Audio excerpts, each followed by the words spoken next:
Yo, what's up everyone? It's Super Harry, and today we're checking out Gringotts detected 43 illegal vaults opened in Harry's name and 2.1 million galleons stolen. Drop a like if you're hyped. Subscribe for daily content. Let's get this story started. Chapter 1, The Summons. The summer had settled into its usual misery on Privet Drive. Harry Potter was lying on his back on the narrow bed in his room, staring at a water stain on the ceiling that had been there since he was 9 years old.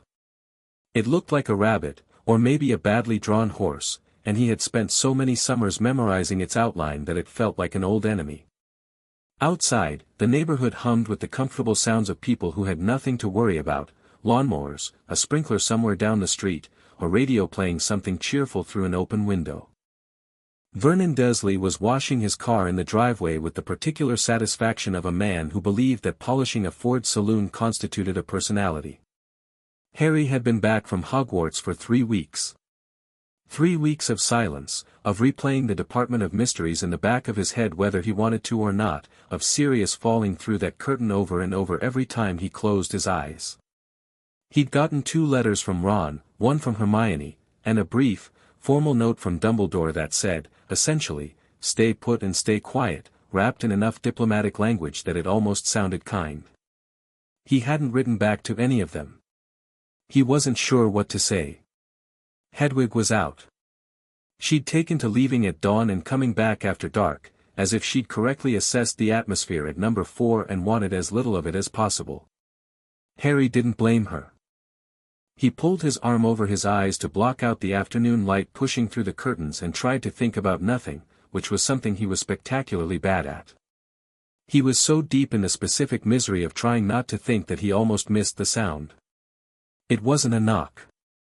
It was more deliberate than that: 3 sharp impacts against the front door, each one carrying a strange resonant quality, like the door itself recognized that whoever was knocking had every right to do so and was vibrating slightly with the significance of the occasion. Harry sat up before he'd fully processed why.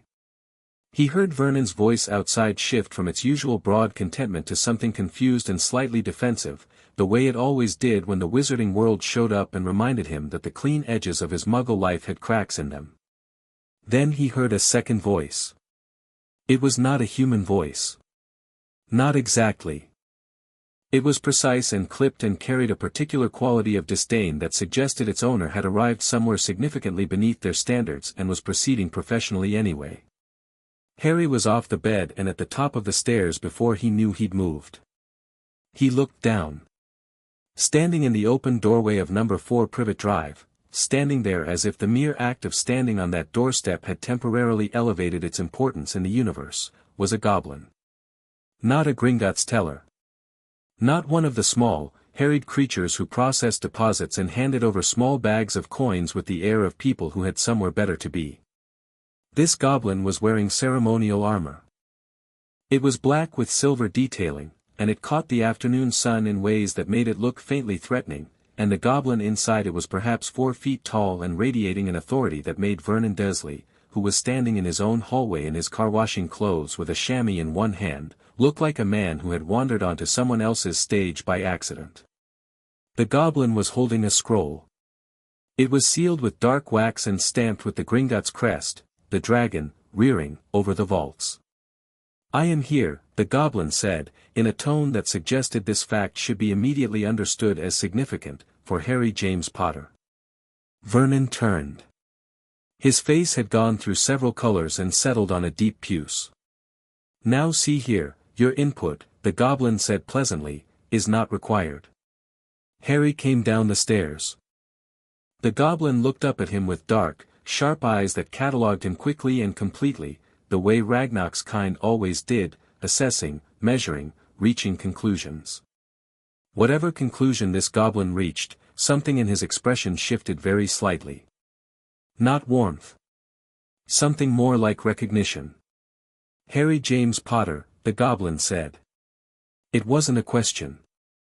That's me. I am Sharp Fong, Senior Legal Courier for the Department of Inherited Estates at Gringotts Bank, London Branch. He held out the scroll. This is a formal audit notification and legal summons issued under the Goblin Banking Compact of 1752, Article 9, Clause 4. You are required to acknowledge receipt. Harry took the scroll. It was heavier than it looked. The wax seal hummed faintly under his fingers, the way magical objects sometimes did, like something alive was sleeping inside it. What does that mean, required? Harry asked. It means, Sharpfang said, with the particular patience of someone explaining something to a person they have decided to give one chance to understand, that your presence at Gringotts is not optional. An audit of accounts held in your name has been completed. The findings are significant. The Director of Accounts wishes to discuss them with you personally. When? Sharpfang reached into a pouch at his side and produced a small, flat disc of bronze. Now, if you are prepared. The port key is keyed to the Director's private entrance and will activate on your verbal confirmation. Vernon made a sound somewhere between a bark and a word. He's not going anywhere with, Mr. Dursley. Sharpfang didn't raise his voice. He simply turned his head and looked at Vernon, and there was something in that look that was several centuries old and had very little patience left in it. Your ward is of age in the wizarding world under the terms of magical guardianship statutes. His attendance at Gringotts Bank on a matter of legal and financial urgency requires neither your permission nor your awareness. However, as a courtesy, you have now been made aware. He turned back to Harry. Do you need time to gather anything? Harry thought about it for about 2 seconds.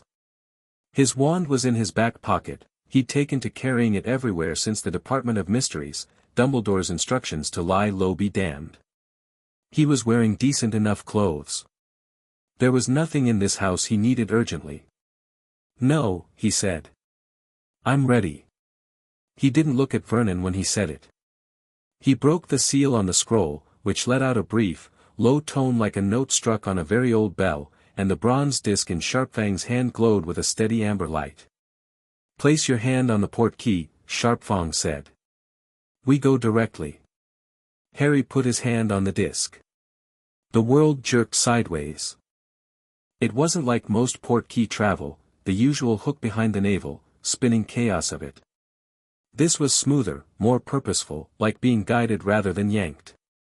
The light that surrounded him was amber and then gold and then a deep, burnished copper, and then the floor came up to meet his feet with a solidity that suggested it had been waiting for him. He was standing in a corridor he had never seen before.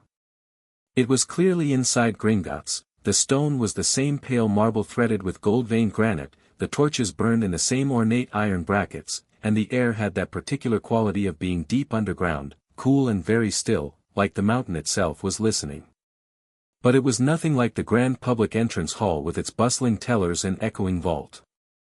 This corridor was narrow and private and lined on both sides with dark wood panels that had been carved with what Harry recognized, after a moment, as records. Names. Dates. Family crests. An entire history pressed into the walls. Sharpfang was already moving down the corridor. Harry followed. The director is Ragnarok, Sharpfang said, without slowing. He has held the position of Director of Accounts for 63 years. He does not take meetings lightly and he does not waste words. I would advise you to extend him the same courtesy. All right, Harry said. He is also, Sharpfang added, in a tone that made it unclear whether this was a warning or a compliment, the most intelligent person you have likely ever sat across a table from. Do not attempt to be clever. Simply be honest. I'm not usually the clever one anyway, Harry said. Something shifted in Sharpfang's expression that might, under very different circumstances, have been the beginning of a smile. So the director suspected, he said. They stopped at a door at the end of the corridor. It was old, older than anything else in the building, Harry thought, old in a way that had nothing to do with looking worn and everything to do with the kind of weight it carried. The wood was dark and the hinges were iron and the handle was a dragon's claw cast in bronze, its talons curled around a sphere of polished obsidian. Sharpfang knocked once. A pause. Then, from inside, a voice said something in gobbledygook that Harry didn't understand but that Sharp Fong apparently did, because he opened the door. "Mr. Potter," Sharp Fong said, and stood aside. Harry walked in. The office was not what he expected. He'd half imagined something like Dumbledore's office, grand, full of objects, designed to impress. This was the opposite. The room was large but spare, the furniture built for function rather than show. A wide desk of dark stone. 2 chairs. Shelves of ledgers bound in leather, organized with a precision that suggested each one was exactly where it needed to be and had never been anywhere else. A single window that looked out onto something that wasn't the London street. Harry caught a glimpse of rock and firelight and the distant gleam of vault doors before he pulled his attention to the figure behind the desk. Ragnarok was old. That was the first thing Harry noticed, old in the way that very powerful things were old, without apology, without any sense that age was a diminishment. He was taller than most goblins Harry had seen, or perhaps it was simply the way he sat, absolutely still, with the quality of a creature that had never needed to fidget, had never been nervous, had never found anything in the world sufficiently alarming to make it shift in its seat. His face was angular and weathered, his eyes were a dark amber that was almost gold, and they were fixed on Harry with an attention so complete that Harry had the sudden, strange feeling of being read. "Sit," Ragnarok said. Harry sat. The chair was more comfortable than it looked. Ragnarok looked at him for a moment longer, then reached to one side of his desk and pulled forward a ledger. It was enormous, thick as a dictionary, bound in what looked like black leather that moved very faintly in a way that Harry refused to look at too closely. On its cover, in gold lettering that was not decorative but purely functional, were the words, "Potter, Estate Audit, Consolidated Findings." "I am going to tell you something," Ragnarok said, "and I would ask that you do not react until I have finished. Not because your reaction will be unwelcome, but because I need you to understand the full picture before you respond to any part of it. Do you agree?" "Yes," Harry said. Ragnarok opened the ledger. Gringotts conducts routine audits of dormant accounts, accounts that have not been actively managed by their primary holders, every 7 years. The Potter accounts were due for audit in 1995. During the preliminary process, an anomaly was flagged by our automated detection systems. He turned the ledger to face Harry. "What you are looking at is not the Potter vault you have accessed previously. Vault 687, the trust vault established for your education and personal use, is a secondary holding. What this ledger contains is the full scope of Potter family holdings, or rather, what those holdings should be, and what they currently are." Harry looked at the page. There were columns of numbers and dates and what looked like property listings, but the figures were so large that they didn't immediately register as real.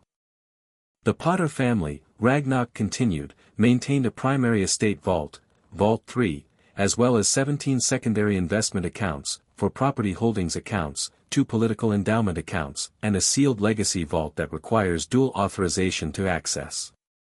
These accounts have been under the Gringotts protection of the Fidelius Adjacent Vault Covenant since 1659, meaning their existence was not publicly known and their contents were not subject to ministry oversight.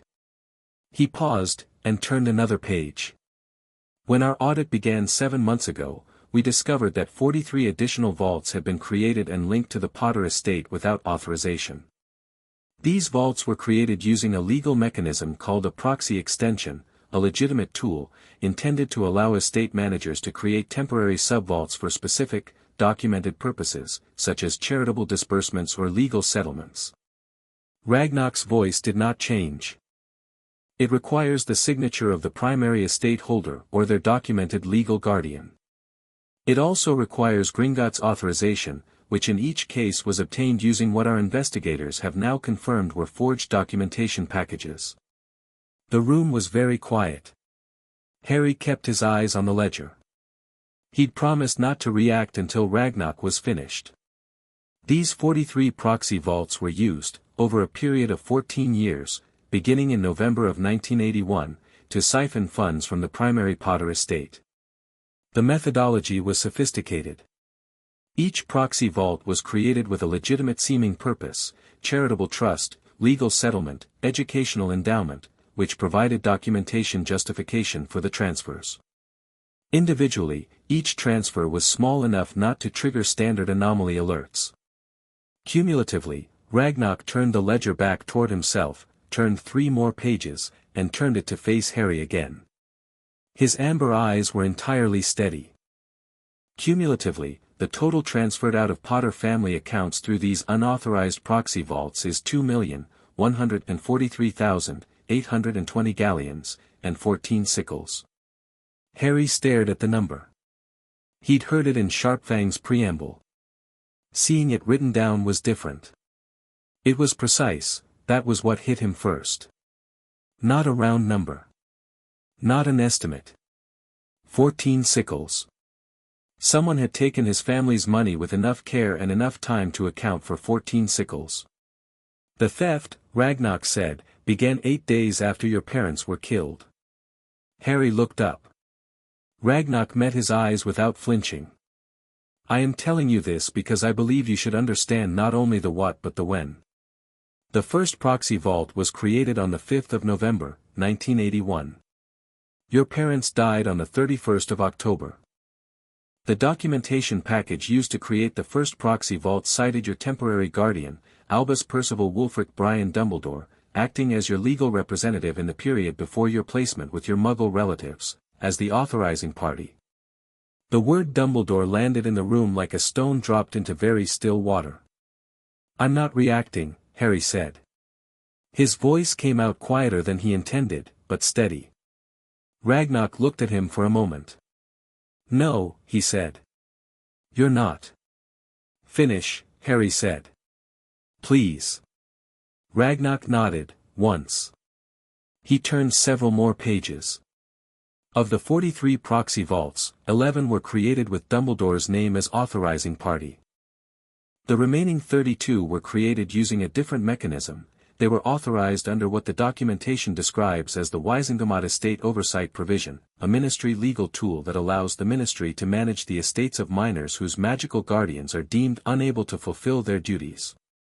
This provision was invoked in 1982, citing Dumbledore's age and other commitments. He paused.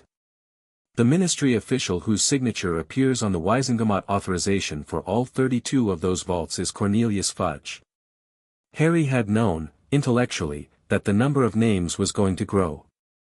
He had still not quite prepared for Fudge. And the vaults themselves, Ragnock continued, contain almost nothing now. They have been systematically emptied over 14 years. The majority of the funds were dispersed in small amounts to dozens of destinations, charitable organizations, political campaign funds, personal accounts. We are still completing the full disbursement mapping, but we have identified several significant recipients. I will not name them all today. Some of them, I think, you will need time to process separately. Harry nodded. His hands were flat on the table. He was aware that he was holding himself very still, with a deliberateness that was doing something in his chest that he'd need to deal with later, somewhere that wasn't here. What happens now? He asked. Ragnock closed the ledger. He folded his hands on top of it, and for the first time something other than pure professional neutrality moved across his ancient face, not sympathy, exactly, but something that acknowledged that this was a significant thing that had been done to this young man, and that acknowledgement was worth pausing for. Under Goblin banking law, which supersedes wizarding civil law on matters of estate fraud committed through Gringotts held accounts, Ragnock said, the perpetrators of this theft are subject to full restitution, penalty interest, and criminal investigation. Gringotts has already secured the remaining contents of all 43 proxy vaults. We have begun the process of returning those funds to the primary estate. How much is left in them? Approximately 41,000 galleons combined, Ragnock said. The majority of what was taken has been spent. So over 2 million galleons are just gone. From those vaults, yes. However, Ragnock reached to a different section of the ledger and opened it to a page that made Harry blink. The Potter primary estate, Vault 3 and the associated accounts, was not touched by the proxy vault scheme. The thieves, whoever designed the system, were careful not to directly access the primary vault because that would have triggered immediate Gringotts alerts. What they did instead was intercept income streams, investment returns, property rental income, and periodic estate disbursements that were due to be transferred to your trust vault but were redirected to the proxy vaults instead. The primary vault is intact. Harry stared at the page. How much is in it? Ragnarok told him. The number had more digits in it than Harry had ever associated with himself. He read it twice, then looked up at Ragnarok, because he needed to see whether the goblin was watching him with the expectation of a dramatic reaction. Ragnarok was watching him with something that was much closer to patience. Like he was waiting to see what Harry did with the information, not what it made him feel. I didn't know any of this existed, Harry said. No, Ragnarok said. You wouldn't have. Your trust vault was structured as a self-contained account, sufficient for school expenses. There was no mechanism by which you would have encountered the primary estate documentation during routine visits. Additionally, he paused, with the particular pause of someone choosing words with care, it is our finding that you were never informed of your status as primary estate holder, which should have been communicated to you at age 11 when you first became a Gringotts account holder. That's standard. It is required, Ragnarok said. By the terms of the Inheritance Rights Act of 1843 and the Gringotts Account Charter. Upon opening an account, the primary holder is to be informed of all accounts held in their name. You were shown one vault. Harry sat with that for a moment. Who was supposed to tell me, he asked, though he had a feeling he already knew. The person who accompanied you to Gringotts on your first visit, Ragnarok said, and signed as your attending adult, was Rubeus Hagrid, acting on behalf of Albus Dumbledore. He let that sit, then added, we have no reason to believe Hagrid was aware of the fuller picture. He was given specific instructions as to which vault to access and told nothing further. Dumbledore gave him instructions, Harry said. That is our finding. Harry stood up. He didn't do it aggressively, or dramatically, he just needed to not be sitting anymore. He walked to the window that looked down over the depths of Gringotts, the firelight and the vault doors and the distant sound of something enormous moving somewhere far below, and he put both hands on the stone sill and breathed. He thought about every time Dumbledore had looked at him with those careful, sad, old eyes and told him, in one way or another, that things would be explained when the time was right. He thought about a decade of birthdays with no word from anyone at the bank. He thought about the fact that Diagon Alley was a world he'd visited yearly for 5 years, that he'd walked past the main entrance of Gringotts dozens of times, and that nobody, not Dumbledore, not McGonagall, not anyone from the wizarding world who knew his name and claimed to care about him, had ever said, by the way, Harry, you have an estate. By the way, Harry, you are Lord Potter, and have been since you were a year old, and there is a primary vault and 17 secondary accounts and they are yours. Mr. Potter, Ragnarok said, from behind him, and his voice was steady and even.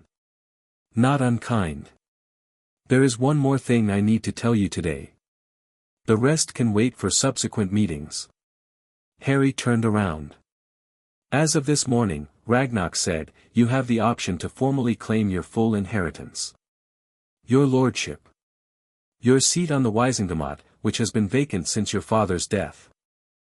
Your access to all accounts and all 4 properties. The process requires a blood affirmation performed in this room, which takes approximately 10 minutes. It cannot be undone. And it is, under the Banking Compact of 1752, entirely beyond the jurisdiction of the Ministry of Magic to prevent, challenge, or delay. He looked at Harry with those amber eyes that had seen 63 years of accounts and human nature and the intersection of the two. I am telling you this because I want you to understand that whatever is about to happen, the investigation, the restitution process, whatever decisions you make about what to do with what you now know, you will be better positioned to navigate it as Lord Potter than as a minor ward of the state.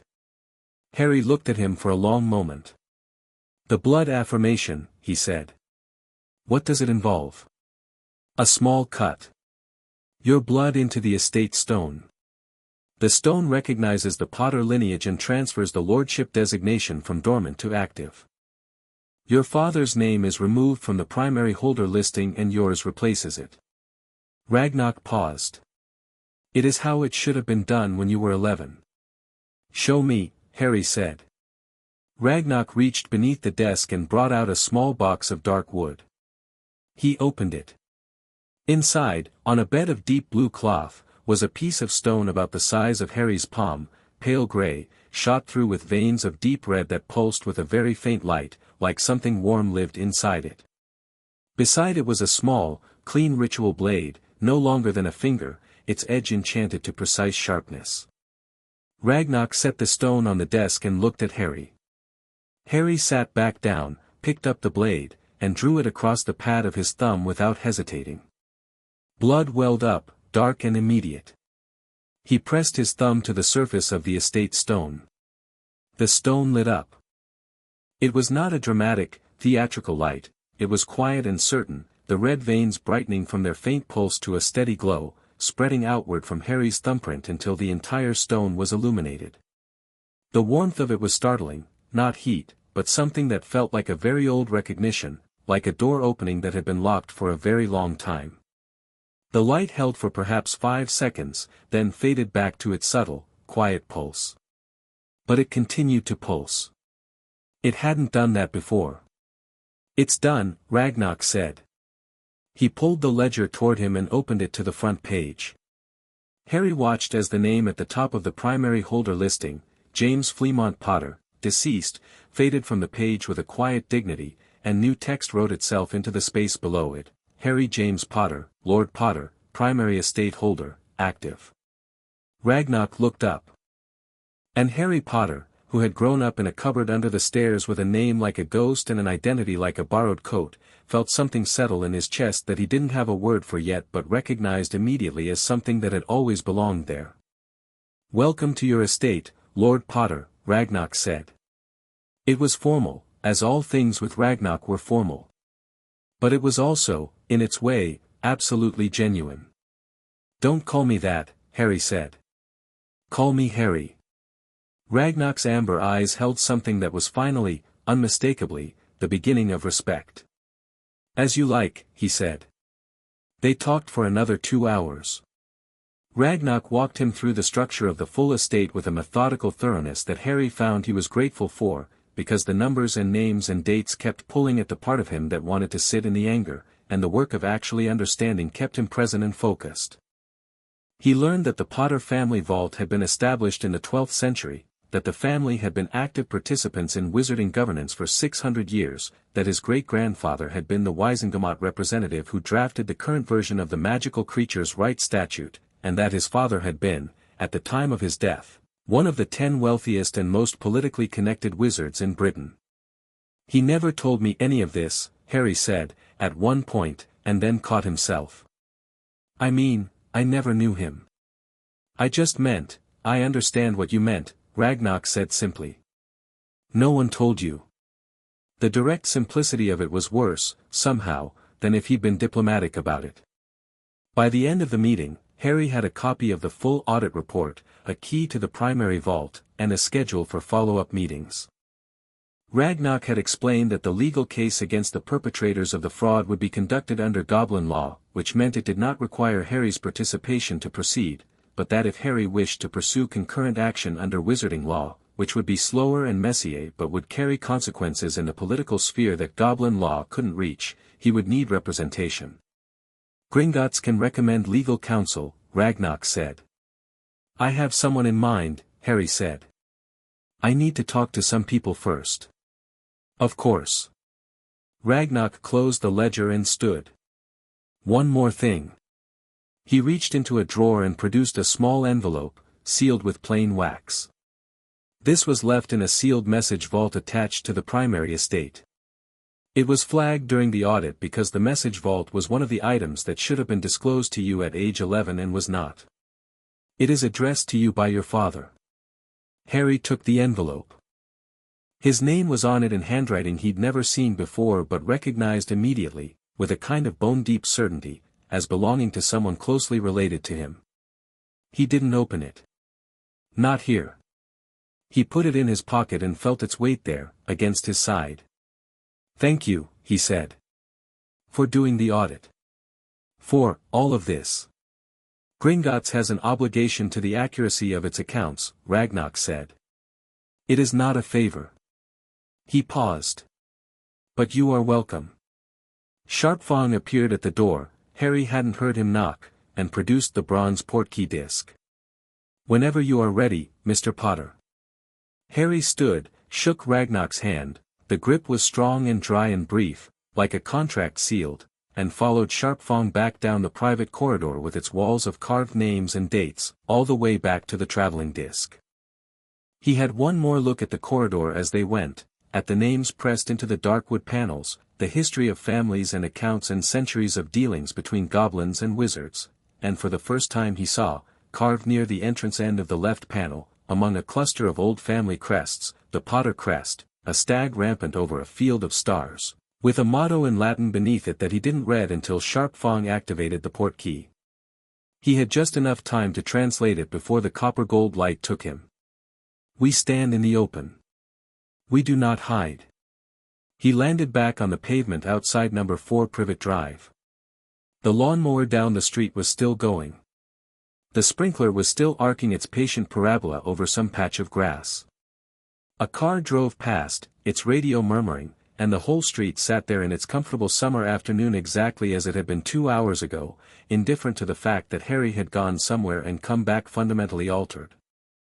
He stood outside the Dursleys' house for a moment, the audit report under his arm and the letter in his pocket and the key to Vault 3 on a chain around his wrist where Ragnar had affixed it, and he looked at the neat numbered door of number 4 and thought about Dumbledore. Not with the helpless grief of someone who discovered their hero had flaws. He'd been working through that particular disillusionment in private for a while now, longer than he'd admitted to anyone. He thought about Dumbledore with the specific, clear-eyed thought of someone who finally had facts to go with feelings. Then he went inside, sat down at the desk in his room, pulled out a piece of parchment, and wrote 3 letters. One to Hermione. One to Ron. One to Sirius, addressed to the last location Sirius had owed him from. They all said the same thing, in slightly different words. Something has happened. I need to see you. All 3 of you. I need you to come to the Burrow, I'll explain when I'm there. Don't tell Dumbledore. He sealed them, and then pulled out his father's letter, and held it in his hands for a long moment. The handwriting on the front was firm and slightly slanted, the same hand that had written his name on the Marauder's map in a younger, more reckless version, Mr. Harry Potter, and something about the familiarity of it, the way his father's handwriting looked so much like his own, made his throat tight. He set it down carefully on the desk. He wasn't ready for it yet. He would be. But not yet. He picked up his quill and wrote a 4th letter, the last one, and the most careful. He wrote it twice, crumpling the first draft because he'd let too much anger into it, starting over and keeping only the things that needed saying, stripped of everything else. When it was done, it was 11 words long. I know about the vaults. We need to talk. Harry. He addressed it to Albus Dumbledore, sealed it, and set it with the others. Hedwig came back as the light was going gold, landing on his shoulder without ceremony, tucking her head briefly against his cheek in the way she did when she'd been paying attention and wanted him to know it.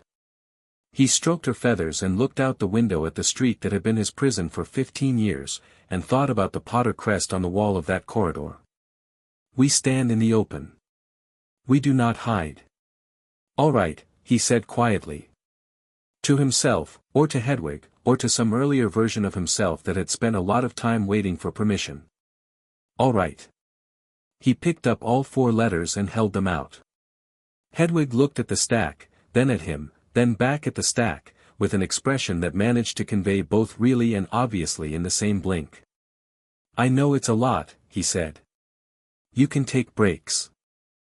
She took all 4 letters in her talons with a dignity that made it clear she had never once taken a break in her life and wasn't about to start, and swept out the window into the evening. Harry watched her go until she was a white speck against the purple of the sky, and then she was gone. He picked up his father's letter again. Turned it over. Looked at his own name in that familiar strange handwriting. And then, very carefully, he opened it.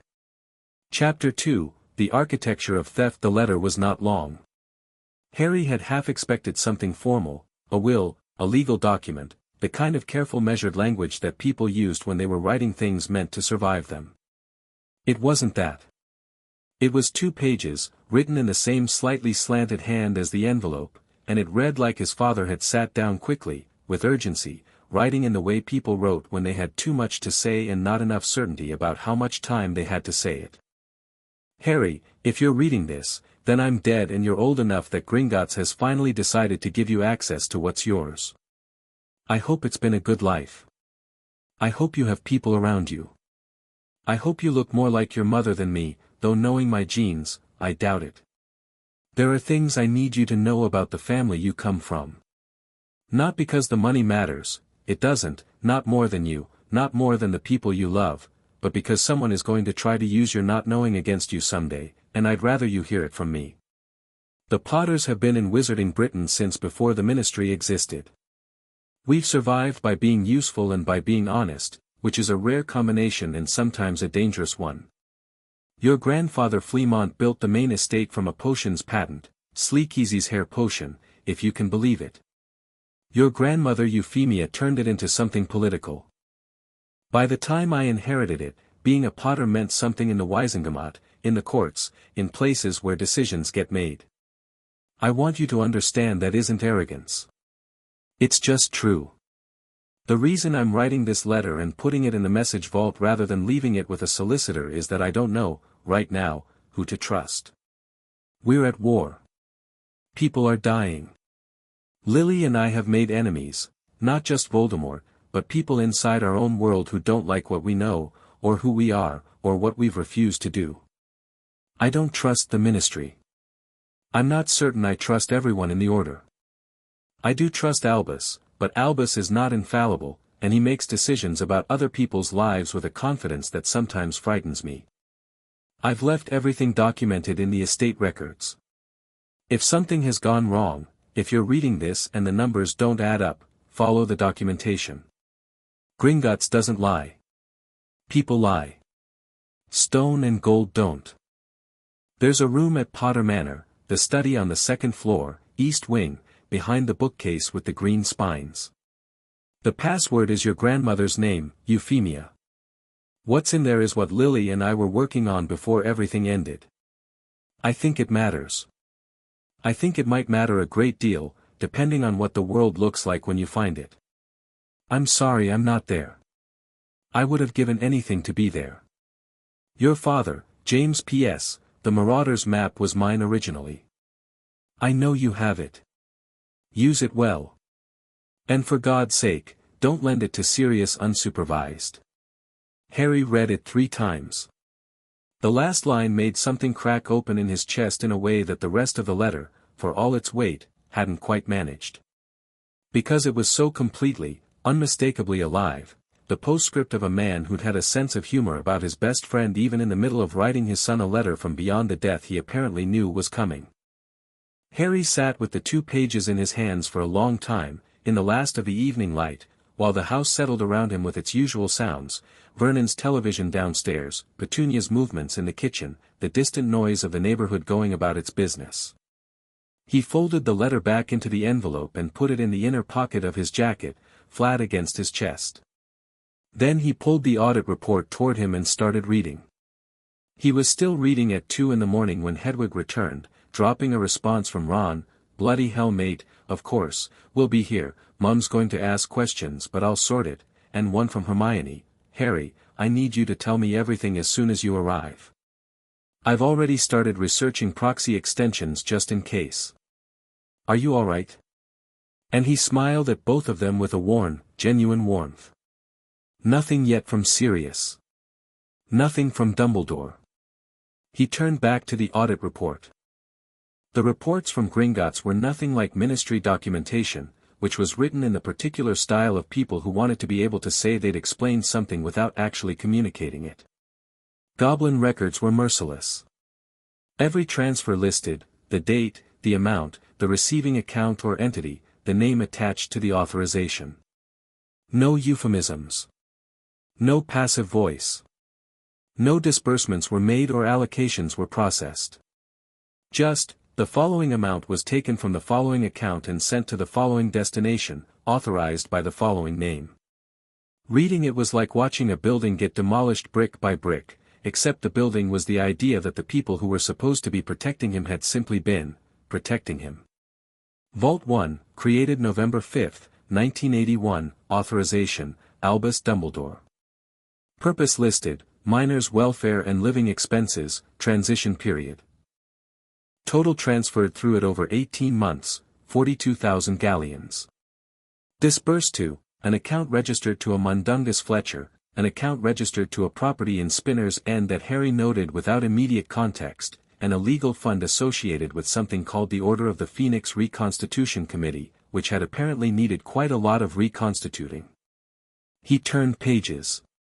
Vault 7, created March 1982, authorization, Cornelius Fudge, acting under Wisengamot Estate oversight. Purpose listed, political charitable endowment, Potter Family Legacy Trust. Which would have been touching, Harry thought, if the disbursement list hadn't shown the money going in a direct, barely disguised stream to the campaign fund of Cornelius Fudge's first successful election to Junior Minister of Magical Accidents. He turned more pages. By Vault 20, he had developed a kind of grim cartography of the thing. Here was the section that was clearly fudge and pure political greed, the ministry mechanism used as a personal slush fund with just enough bureaucratic paper around it to look official. Here was the section that was something different, the vaults Dumbledore had authorized, which were murkier, the money going to places that were harder to read cleanly. Some of it genuinely did look like it had gone to order expenses, to protecting people during the war. Some of it had gone to the Weasley account. Harry stopped at that page. He read it twice. It wasn't a large amount, not compared to the scale of the whole theft. 1,200 galleons, sent in 3 installments between 1982 and 1984, from a proxy vault authorized by Dumbledore to an account at Gringotts registered to A.W. Weasley, household. The notation on the authorization read, Debt Relief, Ministry Employee, Order Affiliated, Exceptional Circumstances. Harry sat with that for a while. He thought about Ron, who wore second-hand robes with cheerful unconcern and ate homemade sandwiches and had never once made Harry feel like a charity case despite the obvious gap between their financial situations. He thought about Molly Weasley, who'd given him Christmas jumpers and fed him at her table and called him dear with a warmth that was absolutely genuine. He thought about 1,200 galleons and exceptional circumstances and a note written in Dumbledore's hand. It was possible Molly and Arthur had no idea where the money came from. Almost certainly true, he thought, 1,200 galleons in the early 80s, presented as some form of ministry debt relief or order support, easily absorbed into a struggling family's accounts without anyone asking too many questions. People who needed help didn't always ask for the provenance of it. That didn't make it clean. It made it complicated, which was worse. He kept reading. By the time he put the report down, the sky outside was going pale with early dawn and he had a comprehensive, nauseating picture of 43 vaults, 14 years, and the particular arithmetic of betrayal that added up to 2 million galleons taken from a dead man's estate while his orphaned son slept in a cupboard and wondered why no one seemed to have much money for school supplies. He slept for 3 hours, dreamlessly, which was unusual enough to feel like a gift. He woke up, packed a bag with the methodical efficiency of someone who had been packing and unpacking from school for 5 years, added the audit report, his father's letter, his wand, and the key to Vault 3, and went downstairs. Vernon was at the kitchen table with his newspaper and his face went through its usual complicated maneuver at the sight of Harry. "I'm leaving," Harry said, not breaking stride toward the door. "You can't just," Vernon started. "Gringotts sent a portkey last night that would have taken me directly back to the bank if I needed it." Harry picked up his jacket from the hook. "I'd rather travel normally, but if you're planning to make that difficult, I'll use it." He turned around and looked at his uncle, directly and without rancor, and something in his expression must have communicated that he was 15 years past the point of finding this particular dynamic interesting. "I won't be back this summer." Tell Dudley I said bye. He walked out before Vernon could find the words. The early morning street received him with its usual indifference. He walked 2 blocks, turned a corner, and opérat. He'd been practicing in his room at night since January, using a method he'd pieced together from a library book and Hermione's notes from the previous year. He was not supposed to be able to apparate at 15, the test wasn't until 6th year, and the license came after. He was quite good at it. It turned out that when you removed the artificial pressure of performing correctly in front of an instructor who'd fail you for a splinch, and replaced it with the simple practical need of being able to get from one place to another without someone else controlling your movement, the whole thing clicked into place surprisingly fast. He landed in the lane outside the burrow with a sound like a breath, brushed a bit of hedge off his sleeve, and walked up to the door. It opened before he knocked. Hermione was standing in the doorway with a look on her face that was trying very hard to be composed and managing about 60% of it. She pulled him into a hug that was brief and fierce and said more than any question she'd been holding since his letter, and then stepped back and looked at him with her analytical eyes, the ones that always read him like a text she was cross-referencing against 3 other sources. "How bad is it?" she said. "Complicated," Harry said. "Where's Ron?" "Kitchen." "And Sirius, he arrived about an hour ago, Harry," he flooded in looking like he hadn't slept. Harry felt something loosen in his chest at that. He nodded and went inside. The Burrows' kitchen was the warmest room in any building Harry had ever been in. It had nothing to do with temperature and everything to do with the accumulated weight of a family that had actually lived in it, the crooked clock with 9 hands, the smell of whatever had been cooked in it 10,000 times, the evidence of living on every surface. Ron was sitting at the table with a mug of tea, already wearing the expression he got when he knew something serious was happening and was preparing himself to be useful. Sirius was standing by the window. He looked terrible. Not in the hollow, starved way of his Azkaban years, he'd filled out since then, mostly, but in the specific way of someone who had been awake for most of the night with something eating at them. His dark eyes found Harry immediately and the relief in them was so complete and so unguarded that Harry, who had been holding himself together pretty well since yesterday afternoon, had to look at the table for a second. Sirius crossed the room and gripped his shoulder and said nothing, because he was a man who understood that sometimes there wasn't a sentence that covered it. "Sit down," Harry said, to all of them. "I need to go through this properly. From the beginning." He put the audit report on the table. He talked for 40 minutes. He'd thought, in the lane outside, about how to do this, whether to lead with the numbers or the names, whether to give them the full scope before the specific details or build up to it. In the end he just told it the way Ragnar had told it to him: "Here's what it is, here's how long it's been happening, here's who did it." He tried to keep his voice level, which mostly worked. He watched their faces as he talked. Ron went through several expressions rapidly, landing on a tight-jawed fury that he held steady. Hermione's face was the harder one to read. She was doing what she always did, which was running the information against everything she already knew, testing it, looking for the alternative explanation that made it less bad than it seemed. He watched that process on her face and watched it not find what it was looking for. When he got to the Weasley account, he said it plainly, without softening it. He wasn't going to do Ron the disservice of hedging it. Ron stared at the table. "They didn't know," Harry said. "I don't think they knew." "That's not," Ron stopped. He pressed his palm flat on the table. "That's not really the point, is it? Whether they knew." "No," Harry agreed. "But it matters." "He used my family," Ron said. The fury in his voice was very quiet, which made it worse. "He looked at my family, at my mum and dad, who would have given anything for the order, who put themselves on the line for years, and instead of asking them if they needed help, he just took your money and gave it to them. Like they were a charity case and your vault was his to spend."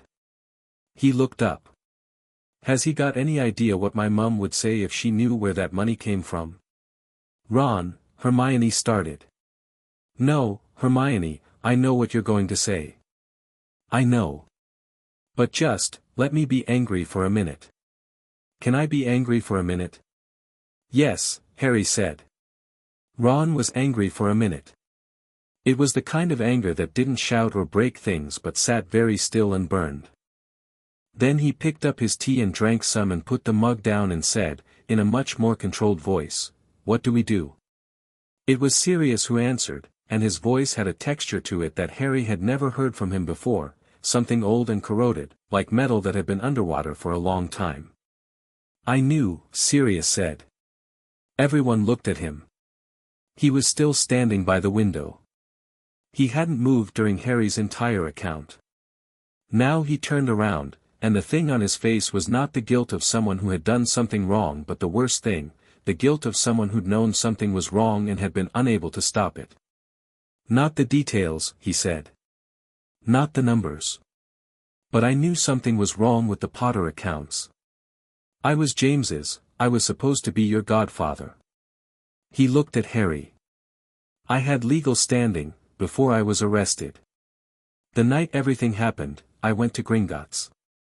I got as far as saying I needed to check the account status and I was told that a legal guardian designation had already been filed, that Dumbledore had already handled the arrangement. I thought, I was going to be your guardian, I was going to fight for it, but I had other things on my mind that night. Peter. The Muggles. I made choices and then I was in Azkaban and," he stopped. "Sirius," Harry said. "I should have pushed harder that night. Before everything else. I should have gone to Gringotts first instead of going after Peter. The accounts would have been, I could have, you were trying to stop a murderer," Harry said. "You can't, I should have pushed harder," Sirius said again, and the repetition of it was enough to make it clear that this was not a thought he just had. He'd been carrying it for a while. "I could have had something on record. Something that made it harder for them to, the whole thing might have been different." The kitchen was quiet for a moment, the clock ticking its patient way through all 9 positions. "It wouldn't have been different," Harry said. "You went to Azkaban. Whatever you'd filed the night before wouldn't have survived 12 years of Dumbledore having access to everything. The only thing that stopped it was the audit, and the audit happened now." "Harry's right," Hermione said. She'd been quiet since he'd finished talking, which meant she'd been thinking hard. She had the audit report in front of her now and was reading with the rapid, complete focus she brought to anything that required understanding. "Sirius, there was nothing you could have done from prison."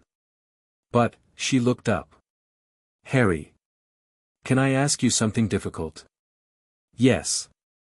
"Some of what Dumbledore authorized, the early vaults. Some of that money did go to actual order expenses. And some of it went to protecting people. That's in the report." She turned a page. I'm not defending any of it. What he did was wrong, fundamentally wrong, and the way he authorized those proxy extensions without your knowledge or consent is a legal violation regardless of what the money was used for. I want us to go into whatever conversation we have with him knowing the full picture. Not just the parts that make it simple." Harry nodded. "I know. He thought he was, I know," Harry said again. "He thought he was managing things. Making decisions on behalf of someone who couldn't make them yet. And some of those decisions were about actually keeping people alive, and some of them were sloppy and some of them got exploited by Fudge and Malfoy." He paused. "That doesn't make it better. It makes it more complicated." "Malfoy?" Ron said sharply. Harry turned the report to the relevant section. "Fudge used the Ministry mechanism. But the mechanism, the proxy extension loophole, someone had to identify it and make it available for use. Someone who had the legal knowledge and the motivation to want the Potter family's political standing diminished." He pointed to a footnote in the audit report, where Ragnarok's investigators had noted the originating legal advice document. The Wisengamot estate oversight provision was invoked using a legal brief prepared by the firm of Malfoy and Associates, 1981. Lucius Malfoy was 21 years old and had just passed his wizarding bar qualification. It was one of his first pieces of official legal work. Hermione stared at the page. He wrote the brief that gave Fudge the mechanism to drain your accounts before he was even in politics. And then spent the next 14 years feeding Fudge money from those same stolen accounts to make sure no one ever looked at it, Harry said. Because if the fraud came to light, Malfoy's legal brief is the foundation of it. He's not just an opportunist. He built the architecture. Ron sat back. That's actually diabolically clever. It's going to be important later, Harry said. In terms of what we actually do about all of this. Hermione straightened. What are we actually doing about all of it? Harry had been thinking about this since 2 in the morning. He'd had 6 hours of reading audit reports and thinking, with no one to perform any particular reaction for, and what had come out of those 6 hours was something he hadn't entirely expected, not rage, not despair, but a kind of cold and purposeful clarity that he was finding surprisingly comfortable to inhabit. Gringotts is already pursuing the fraud under Goblin law, he said. That process is going to move regardless of what we do. It'll result in restitution to the estate, penalties, and a formal criminal notation on the records of every account that received funds. Fudge's campaign accounts, Malfoy's firm, everyone in the disbursement list, they're all going to be formally recorded as recipients of stolen funds. But Goblin law can't touch them politically, Hermione said. Right. For that, we need the Wizengamot. Which I now have a seat on. He let that land for a second. Ron blinked. Lord Potter has held a Wizengamot seat since my father died. It's been vacant. I claimed the inheritance yesterday.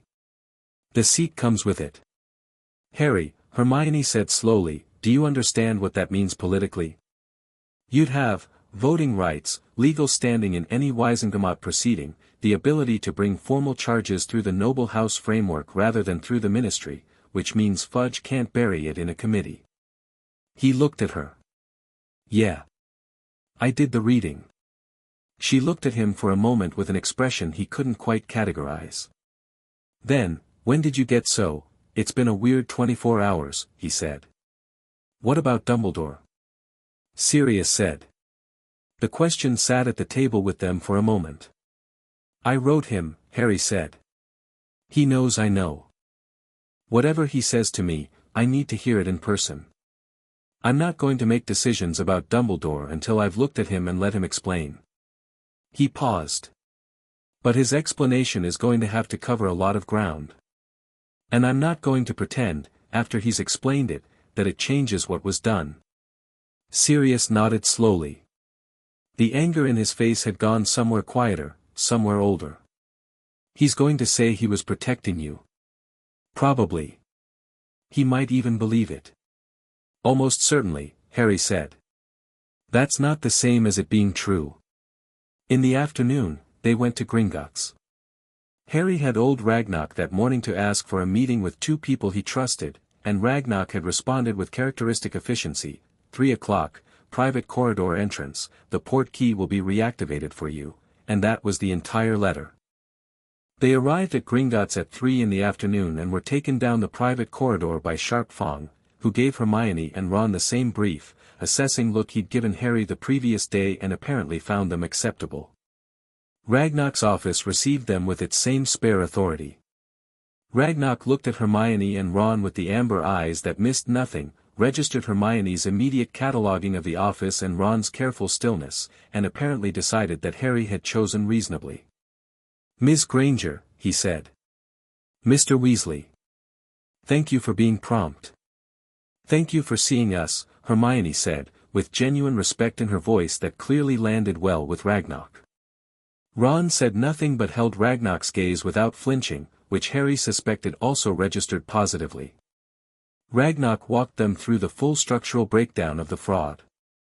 He had a second ledger prepared, a summary version, organized for the purpose of explanation rather than legal record, and he went through it with the same measured precision he'd used with Harry, adding detail now that Harry was there to cross-reference. The picture it built was almost architectural. Malfoy identifying the proxy extension mechanism in late 1981, probably anticipating a Death Eater victory that didn't come, and then pivoting when it didn't, using his legal brief not to benefit Voldemort but to benefit himself, handing the mechanism to Fudge as a political transaction. Dumbledore, in the chaos of the immediate aftermath of Halloween 1981, authorizing vaults with what appeared to be genuine intent, covering order expenses, managing logistics, taking care of people, but without adequate oversight, without any mechanism to ensure the authorizations were used for their stated purposes, and crucially without informing Harry or pursuing formal guardianship that would have created accountability. The most significant single factor, Ragnarok said, is that Dumbledore never formally filed as Harry's magical guardian. He arranged the Muggle placement informally. The gap this created, between his de facto authority over Harry's affairs and his lack of formal legal standing, is the gap through which Fudge inserted the Wisengamot estate oversight provision. Without a registered magical guardian, the Ministry had a colorable legal argument for managing the estate. A colorable argument that Fudge then exploited for personal enrichment, Hermione said. Extensively, Ragnarok agreed. And Malfoy's position in this, he didn't have formal access to the vaults, did he? He just provided the legal framework and received disbursements through, she ran her finger down the page. Through the political charitable endowment vaults. And through an account registered to, oh. She stopped. What? Harry said. She turned the ledger to show him. There's an account here registered to Borgin and Burks. Receiving disbursements from Vault 31. She looked at Ragnarok. Is that Malfoy's account? The account at Borgin and Burks is registered to a holding company, Ragnarok said, the beneficial owner of which, based on our financial investigation, is Lucius Malfoy. We are prepared to produce that evidence in a Wisengamot proceeding. Hermione sat back. Her face had the particular quality it got when she'd finished processing something large. The Borgin and Burks connection is going to be significant, she said. It's not just theft, it's dark artifacts trade potentially being funded with stolen Potter money. That's a different category of charge. Yes, Ragnarok said, with a satisfaction so slight it was almost invisible. Harry looked at Hermione. How do we bring formal charges in the Wisengamot? As Lord Potter, she said, you have the right of direct petition to the full Wisengamot under the Ancient Houses provision. You bypass the Ministry completely, you can't be rerouted through Fudge's office. The petition goes directly to the Chief Warlock. Dumbledore is Chief Warlock. Yes, she said, and her voice had something careful in it. Ron, who had been listening with the systematic attention he brought to chess, looked up. So we're presenting evidence of Dumbledore's involvement to Dumbledore. His role is to preside and ensure fair proceedings, not to rule on the merits, Hermione said. He couldn't legally dismiss a direct petition from a noble house. Not without, it would be a significant abuse of his position, visible enough to create its own scandal. And he'd know that, Harry said. Yes, Hermione said. He would. Ragnarok folded his hands. Gringotts will provide certified copies of all audit findings as evidence for any Wisengamot proceeding. We will also provide expert testimony from our investigators if required. He looked at Harry. There is, however, one matter we have not yet discussed. The properties, Harry said. Yes. Ragnarok opened a different section of the summary ledger. Potter Manor was listed as vacant and unsealed in 1983, using a Ministry abandonment provision, a legal mechanism allowing the Ministry to take administrative control of properties belonging to minors with no registered guardian. It was, he paused with a precision that suggested the pause was intentional. Administratively transferred to a Ministry holding registry, where it has remained. It was never sold, never formally assigned to anyone. It simply exists in a bureaucratic limbo that has prevented anyone from accessing it. Or prevented Harry from accessing it, Ron said quietly. The abandonment provision is contestable, Ragnarok said, now that Lord Potter is of legal standing. The property reverts to the primary estate upon claim. However, it has been sealed by Ministry Administrative Magic for 22 years. We do not know its current condition. I want to go there, Harry said. Ragnarok looked at him steadily. I would suggest that the Wiesengemot petition be filed first. Before any public actions, before anything that announces to Fudge or Malfoy that you are moving against them. How long does filing take? The paperwork can be completed today. The formal petition would be placed before the Wiesengemot at their next scheduled session, which is, he consulted a document. 11 days from now.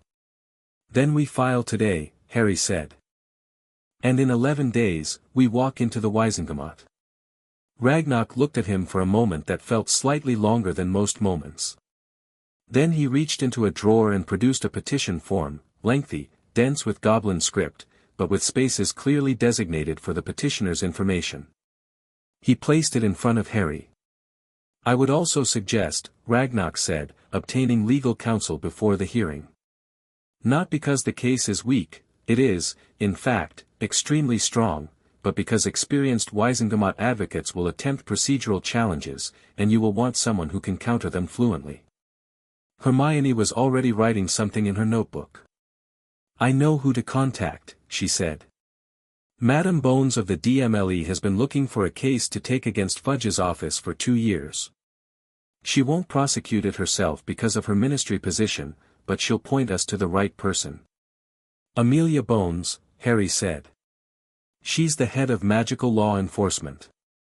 She doesn't like Fudge, and she doesn't like corruption, and she has no reason to protect anyone in this chain. Hermione looked up. She sat on your hearing last month. She voted for your acquittal immediately. Harry remembered, the one voice in the vast underground courtroom that had cut cleanly through Fudge's manufactured hostility with 4 words, I see no case. He nodded. Contact her. He picked up the quill, reviewed the petition form, Ragnarok walked him through the Latin sections with dry efficiency, and signed his name at the bottom. Harry James Potter, Lord Potter, primary estate holder, House of Potter. It looked strange to him.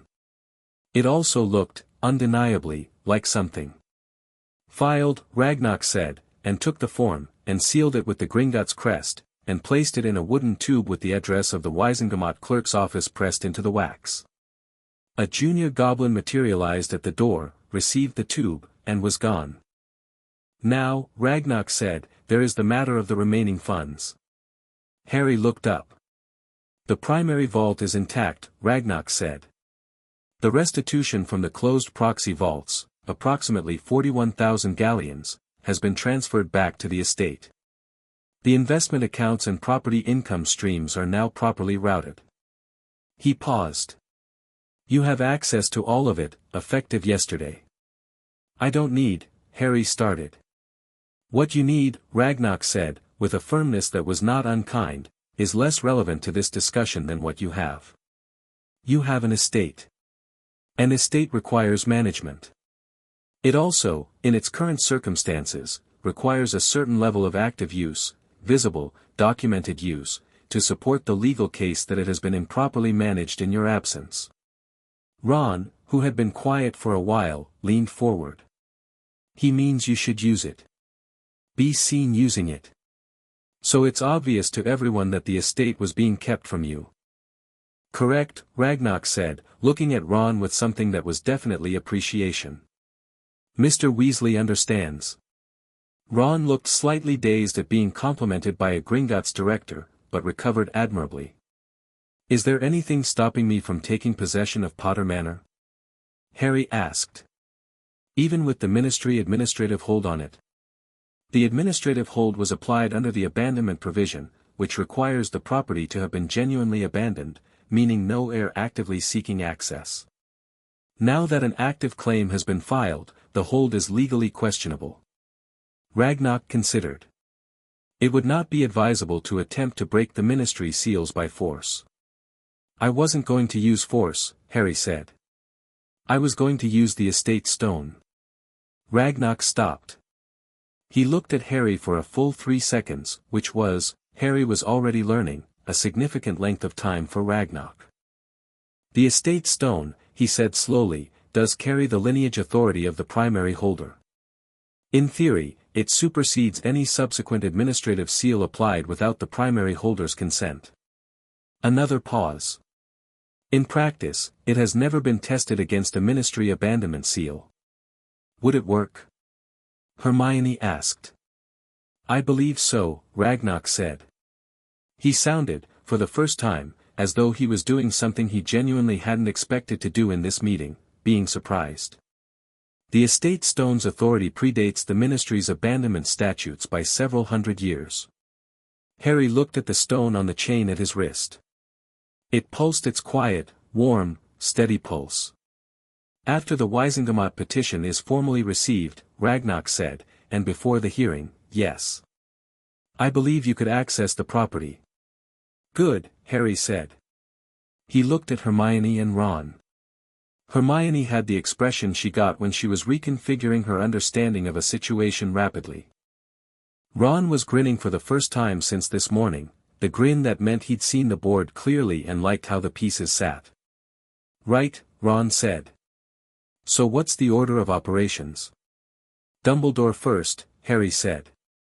I want to talk to him before any of this becomes public. He deserves that. He said it plainly, not as a concession, not with bitterness, just as fact. Then Madame Bones. Then the Manor. Then the Wisingamot. Hermione nodded. And when does Dumbledore respond to your letter? As if in answer, a large, ancient-looking owl appeared at the window of Ragnarok's office, which should have been impossible several floors below street level, and rapped its beak against the glass with an authority that suggested it had never been told there were places it couldn't go. Ragnarok looked at the owl. Then at Harry. Then, with an expression of someone updating several assumptions simultaneously, he gestured for Sharp Fong to open the window. The owl swept in, dropped a letter directly into Harry's hands, and left. Harry looked at the envelope. Green wax, pressed with a phoenix seal. He broke it. The letter was brief, 3 lines. Harry. I received your note. I will be at Order headquarters at 8 o'clock tomorrow evening, if you wish to speak. Come however you like, I will ensure the Fidelius is adjusted to admit you directly. I owe you a great deal of explanation. I have always known it. Albus. Harry folded it and put it in his pocket. Tomorrow night, he said. The 3 of them left Gringotts as the afternoon was shifting toward early evening, walking out through the main entrance hall into Diagon Alley. The alley had a slightly frayed quality these days, not quite as bright as it used to be, fewer people lingering, shops with shutters closed a bit earlier than they should be. The war wasn't here yet, not openly, but its approach was already changing the light. Harry walked between his 2 best friends and felt, for the first time since the Department of Mysteries, like the ground under his feet was actually his. Harry, Hermione said, as they reached the leaky cauldron, what are you going to say to him tomorrow? Harry thought about it. He thought about the letter in his father's handwriting, flat against his chest. He thought about 43 vaults and 14 years and a boy who'd grown up not knowing his own name. The truth, he said. I'm going to say the truth and I'm going to let him say his, and then we'll see where we are. Ron looked at him sideways. You're not going to go easy on him. It wasn't quite a question. No, Harry said. I'm not. The evening received them with its long summer light, gold-pink at the edges where the sun was going down over London, and Harry Potter walked into it with his wand in his pocket and his father's letter against his heart and 43 vaults worth of unanswered questions finally, at last, in the process of being answered. Chapter 3, The Fire You Didn't Know Was Burning. The Fidelius charm parted for Harry like water. He'd expected resistance, some trace of the usual disorientation, the way the charm normally nudged you sideways from your destination before releasing you. Instead, walking down Grimmauld Place at 5 to 8 the following evening, the familiar shift happened smoothly, almost gently, as if the charm had been specifically adjusted to welcome rather than merely admit. Which, he supposed, it had. Number 12 materialized between 11 and 13 with its usual sullen patience, and Harry stood outside it for a moment in the cooling summer evening, looking up at the peeling paint and the tarnished brass knocker and the darkened windows, and thought about the last time he'd been here. The night before the Department of Mysteries. The way Sirius had stood in the doorway looking older than he should have, wearing a coat that didn't quite fit, sending them off with a look on his face that had tried to be casual and hadn't entirely succeeded. Harry went in. The hallway was dark and smelled of old wood and something faintly like candle smoke. He didn't stop to look at the portrait. He'd learned which floorboards to avoid to keep it from screaming, and he navigated them automatically, following the light coming from the kitchen at the end of the hall. Voices. More than one. He pushed the door open. The kitchen had been cleaned since the last order meeting, the long table was clear, the mismatched chairs pushed in. Someone had made tea. Dumbledore was sitting at the far end of the table with his hands folded on its surface, wearing deep blue robes and no hat, which made him look somehow both more and less himself than usual. The absence of the hat was like the absence of part of the performance. Sirius was at the other end, leaning back in his chair with the particular stillness of someone who had decided on a specific emotional position and was holding it. McGonagall was there too, seated to Dumbledore's right, looking like she'd been told this was going to be a difficult conversation and had prepared accordingly. Her expression was closed and careful. Molly Weasley was standing at the stove, which was doing something that smelled like soup. She turned when Harry came in and started toward him with the automatic warmth she always brought to his arrivals, and then something in his expression stopped her mid-step, not a wall, not coldness, just a quality of not yet that she clearly read without needing it explained. She stopped, and looked at him with those sharp kind eyes, and something in her face shifted into something more serious. Arthur Weasley was beside her, his hand finding her elbow. His face was difficult to read. He'd been told something already, Harry guessed, or had figured enough out from Ron's tightly controlled behavior over the past day that he'd arrived here braced. Ron and Hermione were in the corner near the window, and Ron gave Harry a single, quiet nod that meant I'm here and I've got you. Harry sat down. Not at the foot of the table, not at the side in the middle of the row, he pulled out the chair directly across from Dumbledore, 3 seats down, and sat in it so that the line of sight between them was clear and unobstructed. Dumbledore looked at him. He looked, Harry thought, old. Not in the way he always looked old, the kind of ageless, theatrical old that had always seemed like part of the character, but genuinely, tiredly old. Like something was sitting on him. His eyes had their usual quality of attention and intelligence, but the customary brightness in them was dimmed by something that Harry recognized, uncomfortably, as the look of a man who had been carrying something heavy for a long time and had known, for a while, that he was going to have to put it down in front of someone. Harry, Dumbledore said. Professor, Harry said. A pause. McGonagall's hands were flat on the table. Sirius was looking at the wall. I imagine you have read the audit report quite thoroughly, Dumbledore said. Front to back, Harry said. Twice. Dumbledore nodded. He looked at his hands, then back up. Then you know the essential facts. What I owe you is context, and after that, whatever honest accounting you feel you need.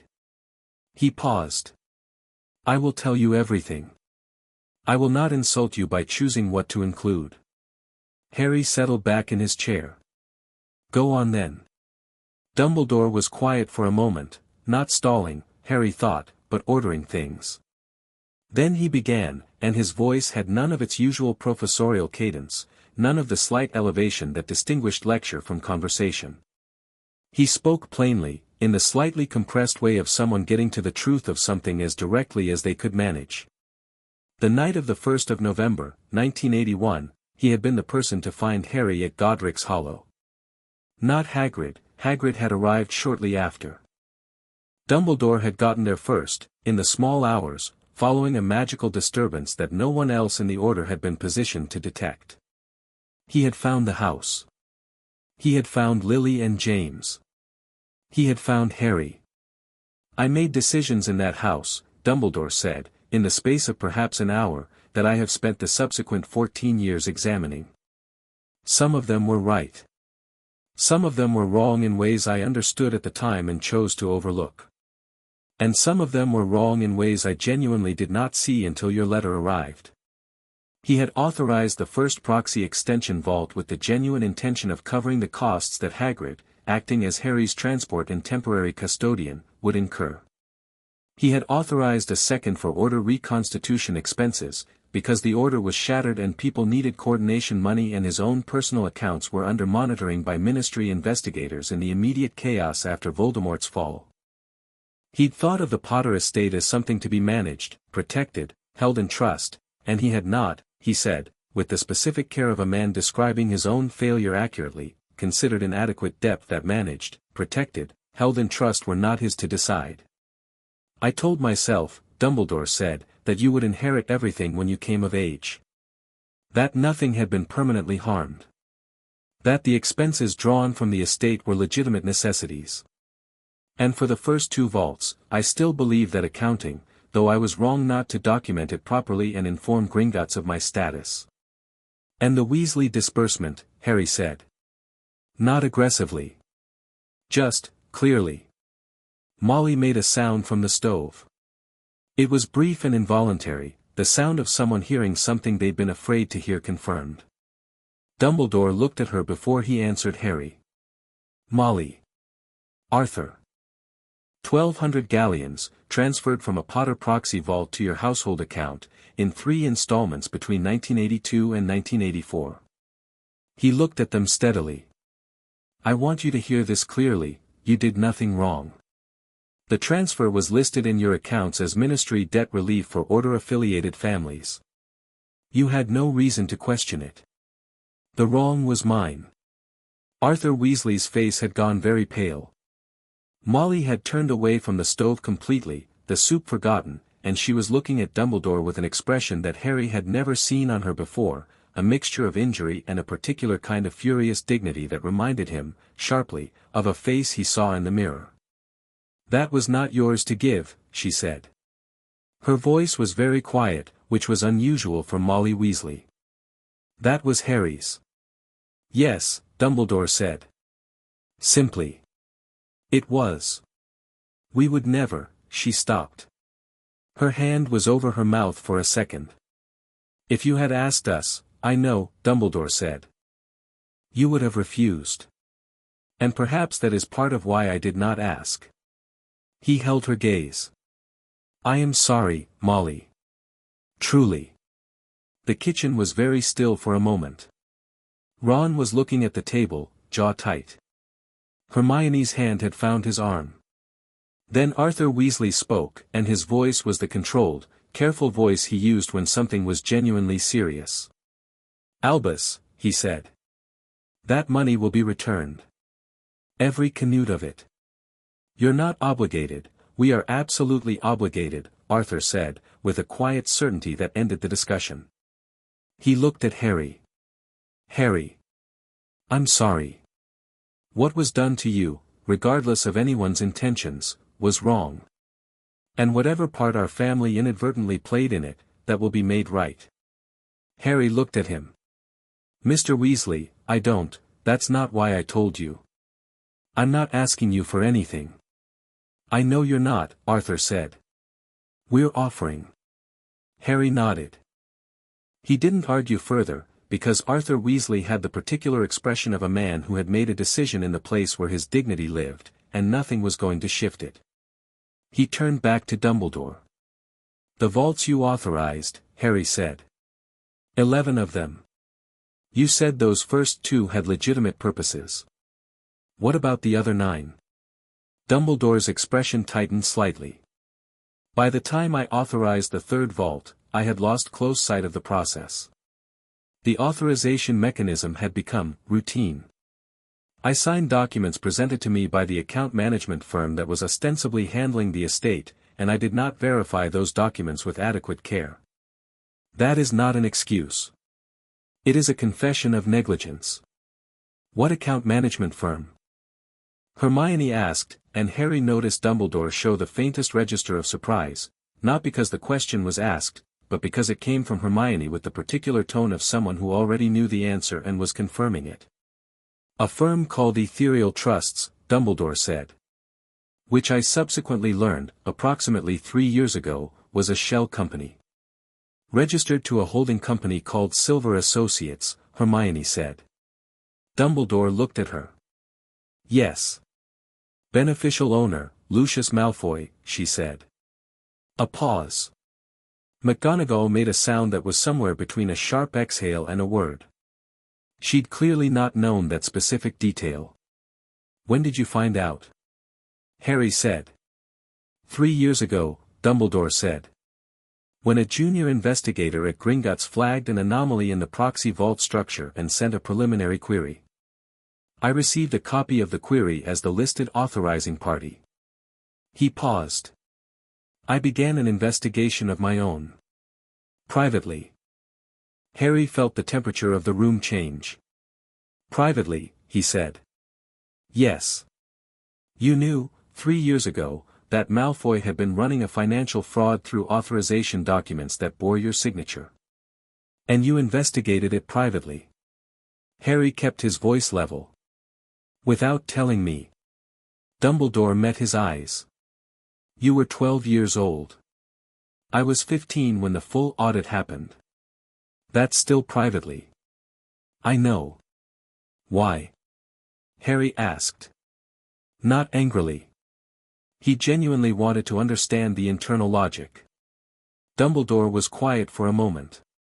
Because, he said, slowly, I believed that revealing the fraud would expose not only Malfoy and Fudge, but my own involvement, even my negligent, well-intentioned involvement. At a time when Voldemort was returning to power, the Ministry was actively working against us, and destabilizing my position seemed likely to cause more harm than the fraud itself.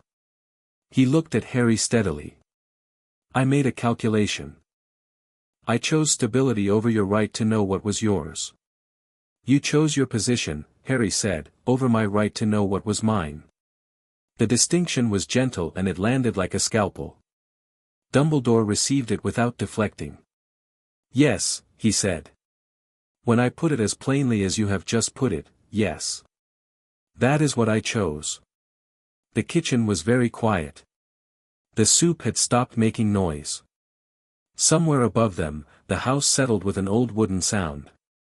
Sirius stood up.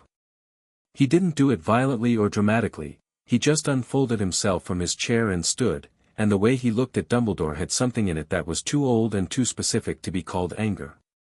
I went to Gringotts the night James and Lily died, he said. I told you that. I told you I was going to claim guardianship. Yes, Dumbledore said. You told me to leave it with you. That you had already handled the arrangements. Yes. I had legal right to that guardianship, Albus. James had filed the documents.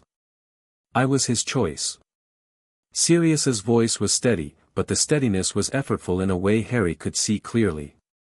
If I had been his registered guardian, the Ministry couldn't have invoked the oversight provision. None of the Fudge vaults would have been possible. You know that. I know that, Dumbledore said. Then why? And in the question was 12 years of Azkaban, and a rattling cell, and Dementors, and a boy growing up in a cupboard, the whole terrible cascade of it, asked in 2 words. Dumbledore looked at him for a long time.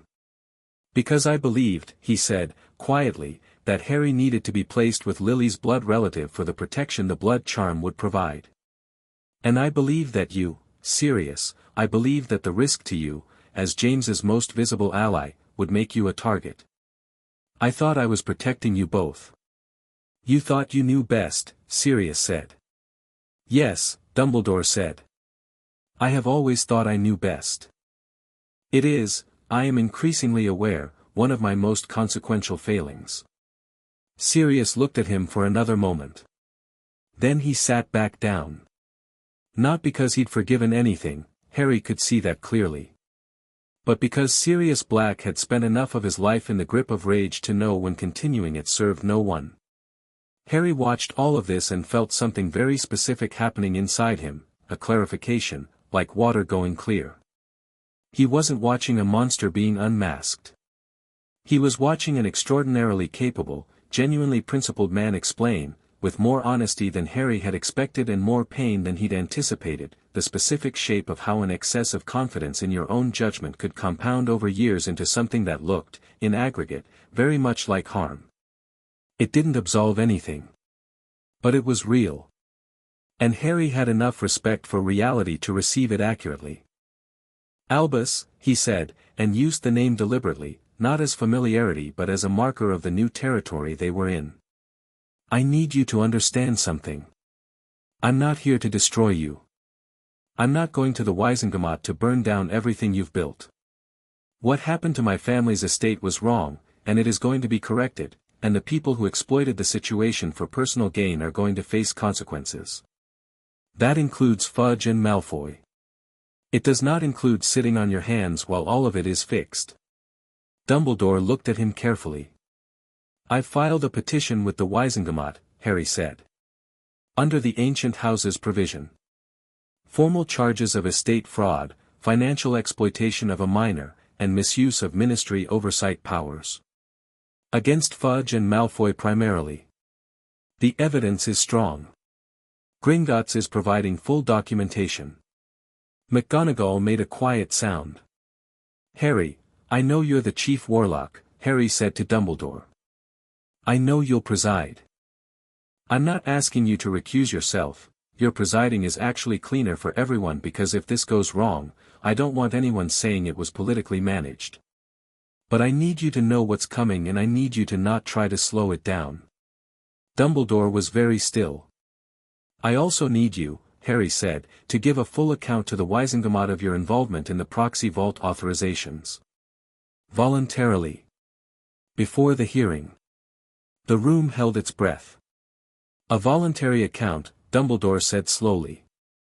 You authorized 11 vaults with your name. That is going to come out. When it comes out under examination during the hearing, it looks like you were hiding. If you submit a voluntary accounting beforehand, documented, detailed, honest, it reframes your involvement as negligent rather than criminal. Which is what it actually was. Harry paused.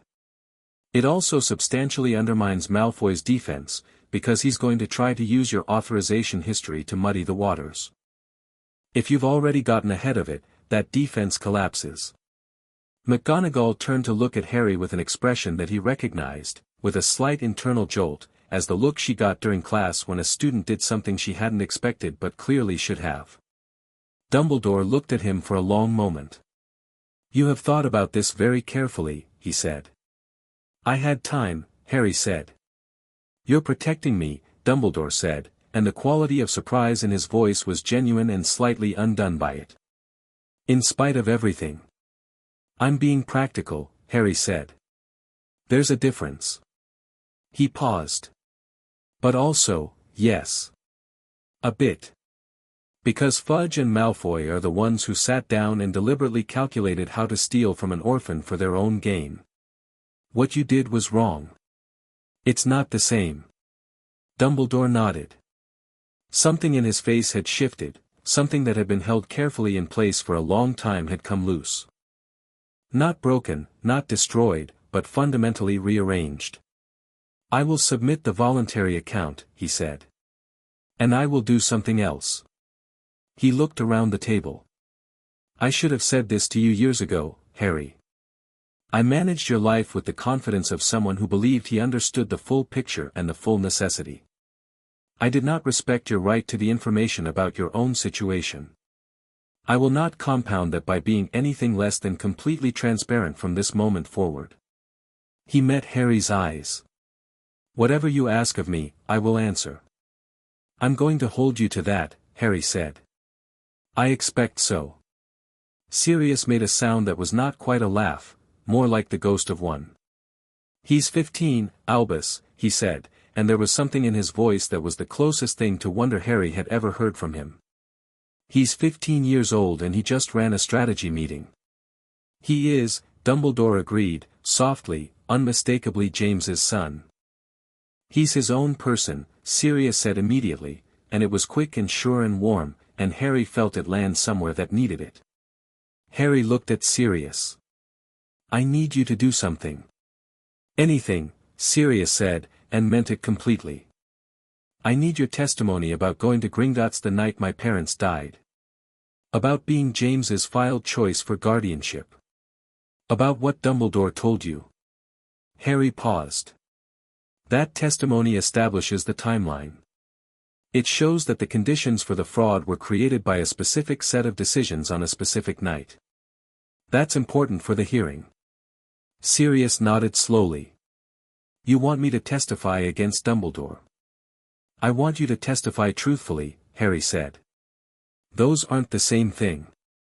Sirius held his gaze for a moment, then nodded again. Done. There's one more thing, Harry said. He looked at Molly. I'm sorry for the way this has come out. For all of it. What was done to your family, the way Dumbledore managed that, was done without your knowledge and it wasn't your fault, and I want you to know that whatever happens in the hearing, your family's name doesn't come up except to clarify that the disbursement was received without knowledge of its source. Molly looked at him for a moment with those eyes that had always seen more than most people gave her credit for. Then she crossed the kitchen and put both hands on his face, briefly, the way mothers did, the way Harry had only experienced from her, and she said, quietly, You are a good boy, Harry Potter. You were always a good boy. He didn't know what to do with that, so he just nodded. Dinner, she said, decisively, in the voice that meant the emotional portion of the evening was concluding and the practical portion was beginning. All of you. Sit down. The soup turned out to be potato and leek, and it was extraordinary, and they ate it in the strange, raw quiet of a group of people who had just said several difficult true things to each other and were now rearranging around them. It was halfway through dinner that Ron leaned over to Harry and said, very quietly, My mum's going to repay the 1,200 galleons, you know. I know, Harry said. We don't have, Ron stopped. It might take a bit. Ron. I have £2 million worth of galleons sitting in a vault that no one told me about for 14 years. Keep the money. We're not keeping your money. It was already spent on your family's food and rent. The money is gone. Your family is not going into debt too, Harry. Ron. They looked at each other across their soup. We'll work it out, Ron said finally. Yes, Harry agreed. We will. Hermione, on Ron's other side, pretended she hadn't been listening to any of this and failed entirely. After dinner, when the table was being cleared with the assistance of 3 self-washing plates and an argumentative mop, Harry found himself standing in the hallway near the bottom of the stairs, looking at nothing in particular. Dumbledore appeared beside him with the particular quietness of a very old man who had learned to move without disturbing the air. I have something for you, Dumbledore said. He reached into his robes and produced an envelope, old, sealed, with the same phoenix crest as his letters but rendered in gold rather than green wax. This was left with me by your mother, in the days before that October. She asked me to give it to you when you were old enough to use what was in it. He held it out. I have been attempting to decide, for several years, what old enough meant. I believe I now understand that the answer was not mine to determine. Harry took it. On the front, in Lily's handwriting, which he knew from the letters he'd seen, that careful, upright hand, was his name. And beneath his name, for when you need to find your way home. He looked at Dumbledore. I don't know exactly what's in it, Dumbledore said honestly. She sealed it with a charm that responds only to you. I suspect it has something to do with Potter Manor. He paused. Your mother was considerably more practical than people gave her credit for. I know, Harry said. Dumbledore looked at him for a moment. I am aware that apologies are insufficient. I wanted to say it anyway, I am sorry, Harry. For the choices I made that diminished your life. For the things I kept from you. For the years I decided you didn't need to know what was yours. I know you are, Harry said. He wasn't going to say it's all right, because it wasn't, not yet, maybe not for a long time. But there was a version of this where all right was eventually possible. He could feel the shape of it from where he stood, even if it was a fair distance away. Don't do it again. Dumbledore, who had been the most powerful wizard in Britain for 40 years and was generally not addressed in this direct imperative fashion by 15-year-olds, nodded. I won't, he said. They came back to the kitchen separately and found Sirius and McGonagall in a low-voiced conversation at the end of the table that stopped when Harry entered. McGonagall looked at him and then did something she very rarely did outside the classroom. She said exactly what she was thinking, without preparation. "I owe you an apology as well," she said. "I was present at several order meetings where the financial arrangements for your guardianship were discussed. I asked too few questions." "Did you know about the vaults?" Harry asked. "No," she said. "But I knew the trust vault you'd been given access to was limited. I knew there was more to the Potter estate than what you were being shown. I chose to assume it was being properly managed." She looked at him with the directness that was so entirely McGonagall that Harry had a sudden, fierce surge of affection for her. "That was a choice I should not have made." "Okay," Harry said. She blinked. "Okay. I mean, thank you for saying so. That matters." He paused. "And I'm going to need a letter from you as well. Character testimony and a statement about your awareness of the estate arrangements, clarifying the limits of your knowledge. For the hearing." McGonagall stared at him for a moment. Then, very slightly, the corner of her mouth moved. "Of course," she said. "I'll have it to you within the week." "Thank you, Professor." The evening wound down with the particular quality of evenings that have contained too much significance, people moving slightly slower, conversations quieter, everyone processing their separate recalibrations. Hermione pulled Harry aside near the front door while Ron was saying goodbye to his parents. "How are you?" she said. Not the passing version of the question, the version that meant she genuinely wanted an accurate answer. Harry thought about it. "Better than I was yesterday," he said. "Worse than I'll be next week, probably." She nodded. "That's honest." Also, he hesitated. "It's strange. I came in here expecting something worse. I thought he'd be more defensive. More Dumbledore-ish. What did he do instead?" "He just told the truth. Even the ugly parts. Even the part about knowing for 3 years." Harry looked at the wall. "I don't know what to do with that." "You don't have to do anything with it yet," Hermione said. "That's the thing people forget about complicated feelings. You're allowed to just hold them for a while. Without resolving them." He looked at her. "Did you get that from a book?" "Yes," she said, completely undefended. "An excellent one." He laughed, and it was the first laugh in 2 days and it felt like it cost something and was worth the cost. Ron appeared, jacket on, and looked between them. "Are we going?" "In a minute," Harry said. "Sirius." He turned to find Sirius already there, because Sirius had always had the ability to materialize in doorways like a large, slightly disheveled apparition. "I'll walk you out," Sirius said. They stood on the front step of number 12, in the empty dark of Grimmauld Place at 10 o'clock at night, the street lamps doing their quiet work. Ron and Hermione were a few steps down, talking in low voices. "Are you all right?" Harry asked Sirius. "I think I should be asking you that." "You can ask me that." "I asked first." Sirius made a sound that was properly a laugh this time. "Then, I don't know yet. What he said about thinking he was protecting me, I don't know if I believe it completely. I don't know if I don't believe it." He looked up at the sky over London, the few stars managing to make themselves visible through the ambient light. "That's going to take some work." "Yeah," Harry said. "What I do know," Sirius said, and his voice had something solid in it, "is that for the first time since I got out of Azkaban, I actually feel like something is being fixed instead of managed. Like someone's actually pulling the thread instead of tucking it away." He looked at Harry. "That's you. You're doing that." "Ragnarok did the audit," Harry said. "Ragnarok did the audit," Sirius agreed. "You're doing the rest." He gripped Harry's shoulder again, the way he had that morning in the Burrow kitchen, brief, firm, completely real. "James would have been insufferably proud of you. I want you to know that." Harry stood with that for a moment. Insufferably, he said. You know what I mean. The grinning, the hair-messing, the telling everyone at the order meeting. All right, Harry said. All right, I get it. Good. Harry went down the steps, and at the bottom he turned around once more.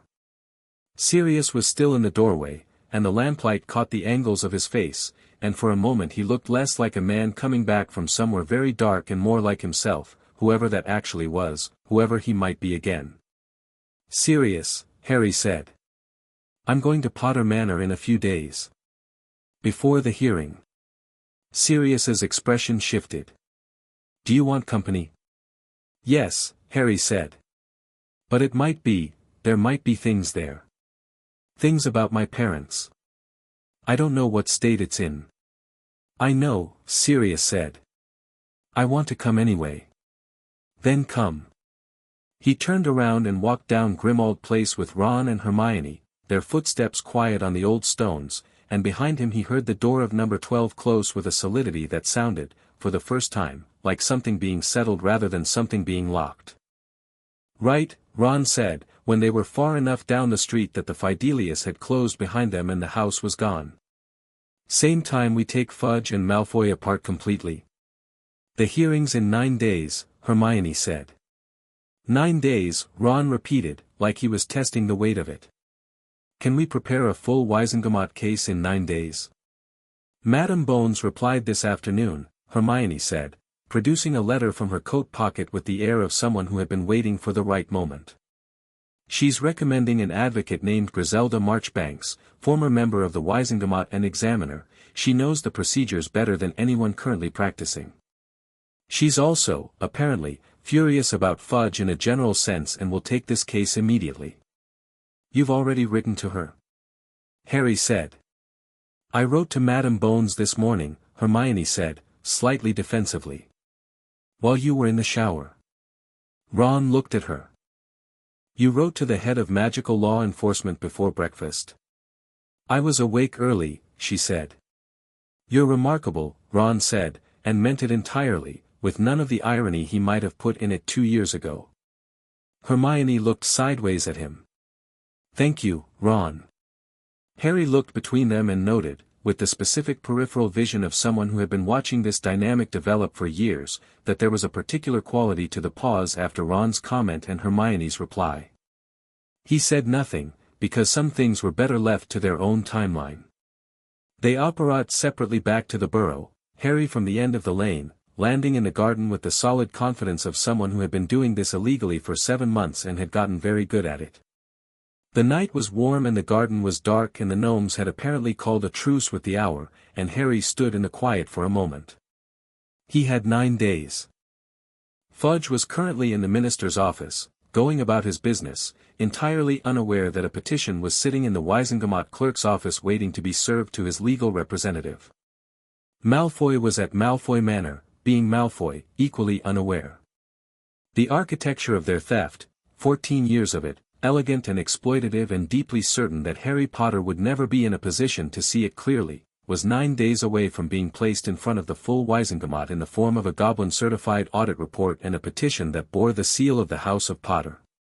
Harry put his face up to the night sky and breathed.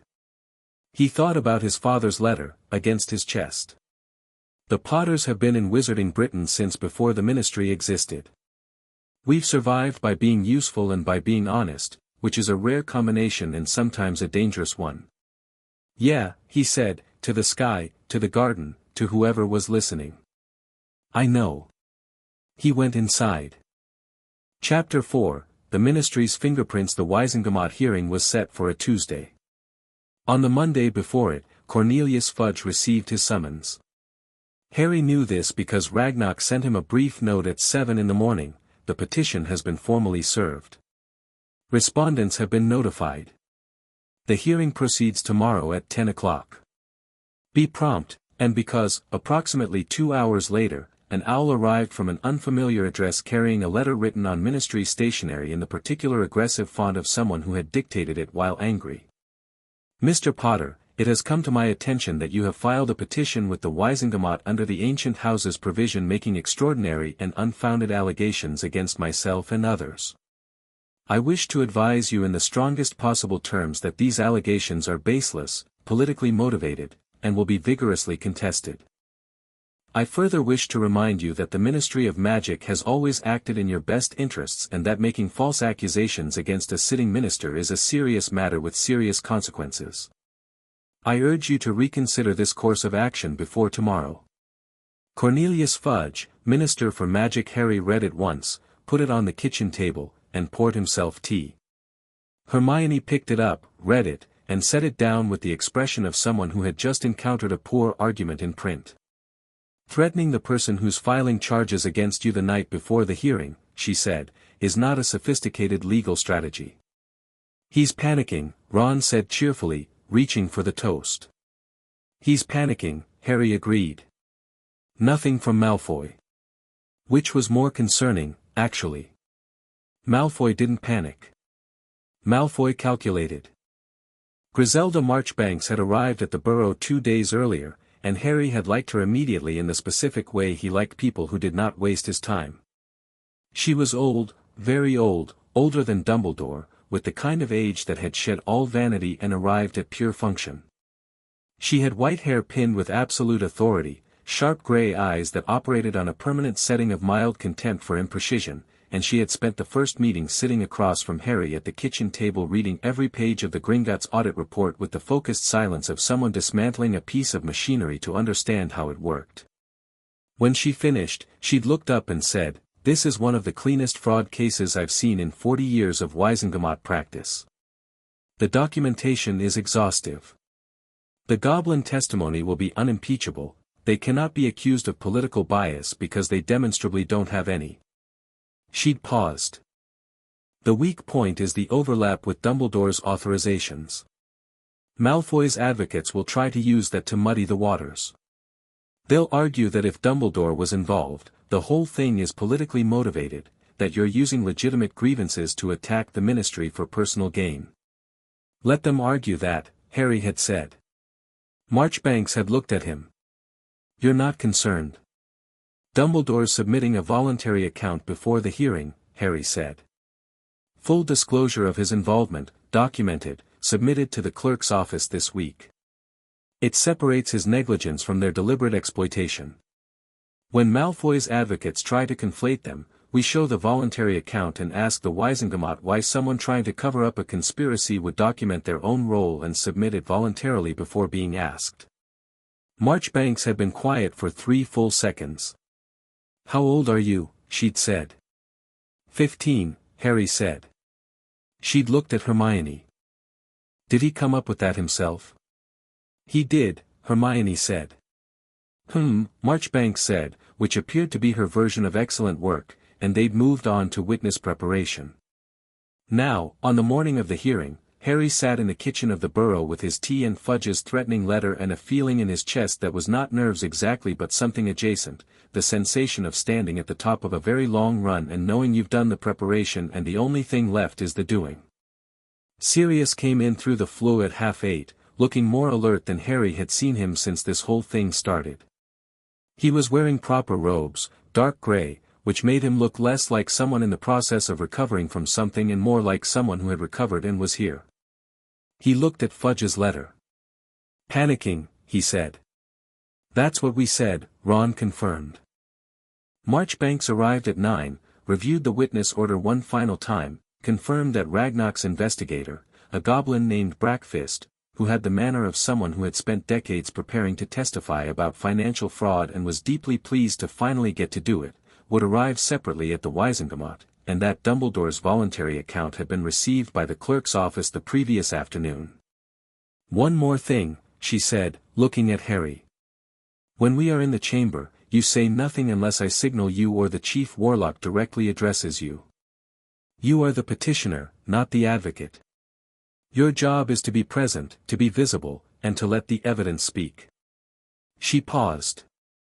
Can you do that? Harry thought about his instinct, which was generally to do things himself.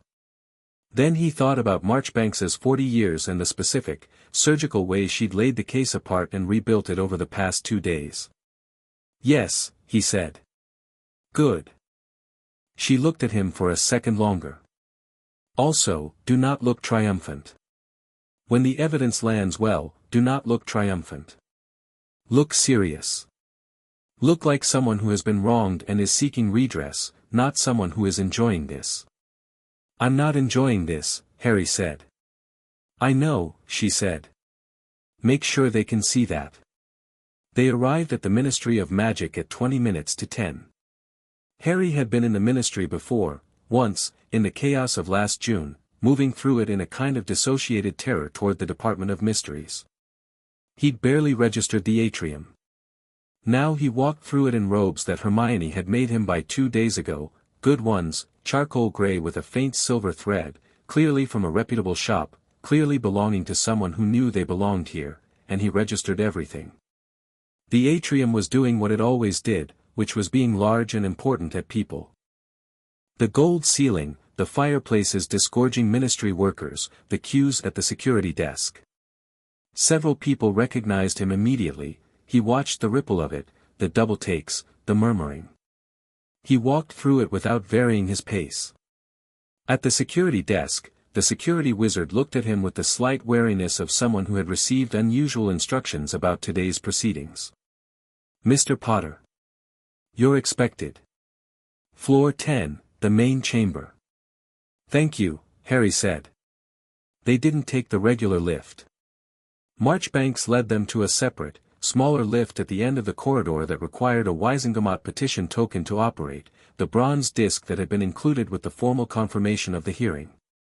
It took them directly to floor 10, bypassing everything else, and the symbolism of that was not lost on Harry. The ancient house's provision didn't route you through the minister's floor. It went straight to the chamber. Floor 10 received them with a quiet grandeur that was different in character from the rest of the ministry, older, more restrained. Stone rather than gold, good wood rather than polished metal.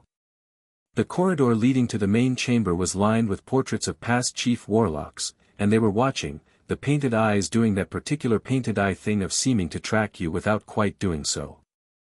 Harry walked past them and kept his eyes forward.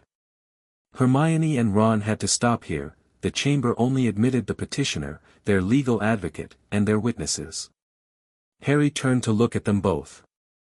Ron had his arms crossed and his jaw set and was emanating supportive hostility in Fudge's general direction with impressive focus. Hermione had her notes, her research, 3 backup copies of the audit report summary, and the expression of someone who had done everything possible and was now having to trust that it was enough. "We'll be right here," she said. "I know," Harry said. He went through the chamber doors. The Wisengamot chamber was not what people imagined when they thought of government. They imagined something modern, designed to project current authority. What it actually was very old, circular, with tiered seating rising in concentric rings, the stone worn to smoothness by centuries of people sitting in it and making decisions that mattered. The seats were already filling when Harry entered. 50-odd witches and wizards in purple robes, taking their places with the particular manner of people engaged in something they considered serious and historic. Which it was. Dumbledore was already in the chief warlock's chair, elevated slightly, at the center of the circular space, facing the floor where the petitioner and respondents would stand. He was wearing formal silver robes, the chief warlock's chain, and the expression of a man who had made a decision about how to conduct himself today and was holding to it with everything he had. Their eyes met briefly when Harry entered. Dumbledore inclined his head, very slightly. Harry took his place on the floor beside Marchbanks and looked around. Fudge was to his right, standing with 2 advocates in ministry robes and the expression of a man who had convinced himself, sometime in the last 24 hours, that he could still get ahead of this. The conviction sat badly on him, too much effort in his jaw, too much careful relaxation in his shoulders. He glanced at Harry and looked away. Malfoy was to his left. Harry looked at him directly, the way he always had, without performance, without drama, just looking. Malfoy was impeccably dressed, silver-white robes, his hair arranged with its usual precision, and he had brought an advocate who Harry didn't recognize but who had the specific quality of someone extremely expensive. Malfoy met Harry's gaze with the practiced ease of a man who had been in difficult rooms before and knew how to take up space in them. He didn't look panicked. He looked like he had a plan. Harry filed that away and looked at the front of the chamber. Dumbledore raised his hand, and the chamber went quiet with the efficiency of people who knew the procedure. "The Wizengamot is convened," Dumbledore said, his voice carrying without effort in the circular space, "to hear petition number 1147, filed under the Ancient Houses provision by Lord Harry James Potter, House of Potter, against Cornelius Oswald Fudge, Minister for Magic, and Lucius Abraxas Malfoy, head of House Malfoy, on charges of estate fraud, financial exploitation of a minor, misuse of ministry oversight powers, and related offenses. The petitioner is represented by Griselda Marchbanks, former member of this body. The respondents are represented by their respective legal counsel." He paused. "Ms. Marchbanks, please present the petition." Marchbanks stepped forward. And she was extraordinary. Harry had known, intellectually, that she was good. He hadn't quite appreciated, until this moment, what 40 years of Wizengamot practice looked like in motion. She presented the case the way a master craftsperson worked, no wasted movement, no excess, every piece placed exactly where it needed to be and in the exact order that made the next piece inevitable. She began with the Gringotts audit findings, walking the Wizengamot through the 43 proxy vaults with the precision of someone who had memorized every number and understood every mechanism. She explained the proxy extension loophole without legal jargon, in plain language that made its exploitation obvious rather than obscure. She traced the creation of the first vault to November 5, 1981, 8 days after Harry's parents died, and let the timeline speak for itself. When she reached the Wizengamot estate oversight provision, she called Brackfist. The goblin investigator walked to the witness position with the bearing of someone who had been looking forward to this. He was compact and precise, with the quality of a very good accountant who had also, unexpectedly, developed a personal interest in justice. He spoke with a clarity that was almost aggressive in its specificity: dates, amounts, account numbers, authorization signatures. He laid the Fudge connection out like a mathematical proof: here is the signature, here is the account it funded, here is the connection between that account and Cornelius Fudge's personal campaign finances. Fudge's advocate rose to cross-examine. "Mr. Brackfist," the advocate said, with the slightly elevated, slightly apologetic tone of a wizard who had decided to condescend to a goblin and had miscalculated. "These are, of course, internal Gringotts findings. Not independently verified. They are certified under the Goblin Banking Compact of 1752, Brackfist said, with a flatness that was more devastating than any emotional response. Which carries greater legal weight in matters of estate fraud than any ministry certification, as established by the Wizengamot ruling of 1829, case reference 741b. Would you like me to recite the full ruling?" A pause. Several Wizengamot members exchanged glances. "That won't be necessary," the advocate said. "Excellent," Brackfist said, in a tone that suggested he had, in fact, memorized the full ruling and would have been perfectly happy to recite it. Fudge's advocate tried 3 more angles, each of which Brackfist dismantled with patient mathematical exactitude, and then sat down. Malfoy's advocate, whose name, Harry had learned, was Cassius Thorne, and who was reportedly the most technically accomplished Wizengamot advocate currently practicing, did not attempt to cross-examine Brackfist at all. He sat and watched and took notes, and the watching was careful in a way that Harry tracked from the corner of his eye. Marchbanks called Sirius next. Sirius walked to the witness position with the unhurried confidence of a man who had survived Azkaban and a wrongful imprisonment and a decade of being the world's most wanted criminal and had arrived, on the other side of all of it, at something close to indifference about what rooms thought of him. He stated his name, his relationship to the deceased James Potter, and then told the story of the night of November 1, 1981, in the specific, quiet way of someone who had been over the memory many times and had decided to let it be what it was. He described going to Gringotts. The brief conversation at the account's desk. Being told that a legal guardian designation had already been filed and that Dumbledore had handled the arrangements. He described the documentation that James had filed, formal, legal, notarized, naming Sirius Orion Black as Harry's primary magical guardian. That documentation, Marchbanks said, would have precluded the Ministry from invoking the Wisengamot estate oversight provision. Yes, Sirius said. A registered magical guardian renders the provision inapplicable. It's explicit in the statute. So the conditions that made the fraud possible, Marchbanks said, carefully and clearly for the benefit of the Chamber, were created by the failure to register the documented guardianship on the night of November 1st. Yes. Thank you, Mr. Black. Thorne rose for cross-examination. He was smooth, unhurried, with the quality of someone who saved his effort for the moments that mattered. Mr. Black, he said pleasantly, you were convicted of multiple murders and imprisoned in Azkaban for 12 years, were you not? I was imprisoned, Sirius said. The conviction was overturned. It was overturned, Thorne agreed, on the basis of testimony given outside formal legal proceedings, was it not? There was no formal Wisengamot retrial. There was not, Sirius said. The Ministry declined to pursue one. A pause. You're welcome to connect that to anything you like. Several Wisengamot members made sounds that were suppressed variations of something like amusement. Thorne's expression didn't change. I'm simply establishing that your account of the events of November 1st cannot be independently corroborated. My account can be corroborated by the Gringotts account access records from that night, Sirius said, which show an inquiry made to the Potter account's desk at 2:17 in the morning of November 1st, 1981. Gringotts keeps records of all account inquiries. You might ask Mr. Brackfist about that. Thorne stopped. In the witness area, Brackfist looked at the ceiling with the expression of someone who had, in fact, brought those records and had been waiting to be asked. No further questions, Thorne said. Marchbanks called her final witness. Amelia Bones had not been listed as a witness in the original petition. She was here in her official capacity as head of magical law enforcement, which meant she could offer testimony without being formally called as a witness. She was presenting a department finding.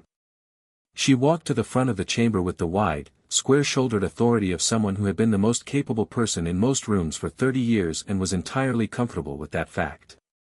She produced a document. The Department of Magical Law Enforcement has conducted an independent review of the account disbursements outlined in the Gringotts audit report, she said, specifically as they relate to Ministry account records.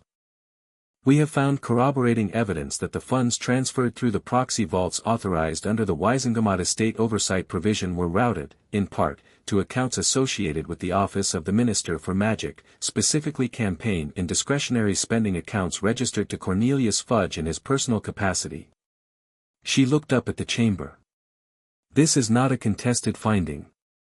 The records are Ministry records. They are available for review by any member of this body. The chamber had the quality of a room in which a significant number of people have just registered that the situation has changed. Fudge's advocate stood up. Madam Bones, with respect, those accounts are in your client's name, Amelia Bones said pleasantly. Yes. Fudge himself had gone a very specific shade of red that Harry associated with people whose prepared responses had just become irrelevant. Marchbanks let the moment breathe for exactly the right amount of time, then turned to the chamber. The petition rests. Thorne rose immediately. He was composed. Harry watched him stand and felt, for the first time in the hearing, a real attention sharpen in him, because Thorne was not rattled and should have been, and that specific absence of rattling meant something. Chief Warlock, Thorne said, the House of Malfoy makes no objection to the Gringotts findings regarding the proxy vault structure, the disbursements, or the timeline. These are matters of accounting record, and we accept their accuracy. A murmur in the chamber. Marchbanks's expression didn't change, but Harry saw her eyes move fractionally. The House of Malfoy does, however, contest its characterization as a deliberate perpetrator of fraud, Thorne continued. The legal brief produced by Malfoy and Associates in 1981, which the petitioner has identified as the foundational document for the proxy extension mechanism, was a legitimate piece of legal work produced in response to a ministry commission. The brief identified a potential mechanism under existing statute. It did not instruct anyone to use that mechanism in the way it was subsequently used. He paused. Producing a legal analysis that identifies a statute cannot be characterized as fraud, regardless of how others later choose to exploit that statute. Harry looked at Marchbanks. She was still. Thorne produced a document. Furthermore, the disbursements received by Malfoy-associated accounts were received through the charity donation mechanism, documented charitable contributions from the Potter Family Legacy Trust, which was, again, a ministry-administered entity. The House of Malfoy received documented, above-board charitable contributions. That is not theft. It is the receipt of a charitable gift. From a trust funded by money stolen from the charitable gift's recipient, someone in the chamber said, loudly enough to register. Thorne didn't look toward the voice. The House of Malfoy was not party to the creation of the funding mechanism. It cannot be held responsible for the manner in which funds that reached it were originally sourced, when those funds arrived through documented, ministry-certified channels. He sat down. And Harry understood, with the complete clarity of a game of chess that had just reached its critical juncture, what Malfoy's strategy was. Thorne wasn't defending against the fraud. He was bifurcating it, separating Malfoy's legal brief from the exploitation of the mechanism, separating the charitable donations from their stolen origin, and building a chain of formal documentation between each step that technically, legally, made it very difficult to draw the direct line between Malfoy's intent and the outcome. It was elegant. It was the architecture of deniability, built from the same material as the architecture of the original theft. Malfoy had been constructing it for 14 years. Marchbanks rose to respond and made 3 precise legal counterpoints, each of which Thorne countered. The chamber was attentive in the way chambers got when the legal argument became genuinely interesting, leaning slightly forward, the particular quality of collective intelligence being engaged. It was going to be close. Harry could feel it. He looked at the documentation Thorne had produced, the certified charitable gift records, the ministry commission for the 1981 legal brief, the paper trail that had been so carefully constructed. Then he looked at what Marchbanks had in her folder, and thought about what she hadn't presented yet because she'd been building to it and hadn't needed it until now. Then he looked at Dumbledore. Dumbledore was watching the proceedings with the focused attention of someone presiding scrupulously, giving nothing, tilting nothing, letting it proceed. Marchbanks had told Harry that Dumbledore's voluntary account, submitted to the clerk's office, would be entered into the record before the chamber's deliberation. It hadn't been entered yet. Harry leaned slightly toward Marchbanks during the brief pause between arguments. The voluntary account, he said, very quietly. She looked at him. Enter it now, he said. Before Thorne makes another argument. Once the chamber has Dumbledore's account in front of them, the ministry commission that Thorne's pointing to, the one that supposedly legitimized the 1981 brief, it's in that account. Dumbledore's account describes receiving a ministry request to identify estate management mechanisms for orphan children of order members. That request came through the same office that later invoked the oversight provision. Marchbanks was very still for a moment. Dumbledore's account connects the original ministry commission to the same office that executed the fraud, Harry said. That's not 2 separate things. That's one thing, from beginning to end, with Malfoy's legal brief in the middle. Marchbanks looked at him with the grey eyes that had seen 40 years of Wisengamot proceedings. That makes the brief's commission part of the conspiracy rather than a separate legitimate act, she said. Yes, Harry said. She held his gaze for 2 more seconds, then turned to the chamber. Chief Warlock, she said, I request that the voluntary account submitted by Albus Dumbledore, Chief Warlock, to the clerk's office on the 14th of July, be entered into the hearing record at this time, prior to deliberation. A stir in the chamber. Thorne's head came up. Dumbledore looked at Marchbanks for a moment, then at Harry, and something moved behind his eyes. He reached to the side of the chief warlock's chair, where the clerk had placed the sealed document, and held it up. "The voluntary account of Albus Dumbledore will be entered into the record," he said. "Clerk, please distribute copies." Copies materialized in front of every Wizengamot member. The sound of 40 people reading simultaneously was a very specific kind of silence. Harry watched Thorn read it. He watched the moment Thorn reached the section describing the Ministry Commission, the formal request, through the Office of Magical Law and Estate Management, to identify mechanisms for managing the estates of Order-affiliated casualties. The office that had sent that request was listed by name, and the office head at the time was listed by name, and the name was not Fudge's name but the name of Fudge's direct predecessor, who had left his position 4 months later and been replaced by Fudge. Thorn set the document down with the careful flatness of someone controlling their reaction. Malfoy, beside him, had not moved. He was reading the document with the composed attention of someone who had known this moment was coming and had made his peace with it. And that, the composure, the absence of the specific distress Harry had expected, made Harry look at him more carefully. Then Malfoy looked up. And for a brief, direct moment, Harry and Lucius Malfoy looked at each other across the chamber, and what Harry saw in the older man's face was not fear or desperation but something almost like appreciation. The look of someone watching a game being played better than expected. Then Malfoy looked away, to Thorn, and gave the smallest possible nod. Thorn stood. "Chief Warlock, the House of Malfoy requests a recess of 1 hour prior to deliberation." Dumbledore looked at him. "On what grounds?" "New material has been entered into the record," Thorn said. "The respondent requires time to review and respond to it." "The respondent has had access to the Gringotts audit report for 9 days, Marchbanks said immediately. "The voluntary account is new material," Thorn said, with impeccable evenness.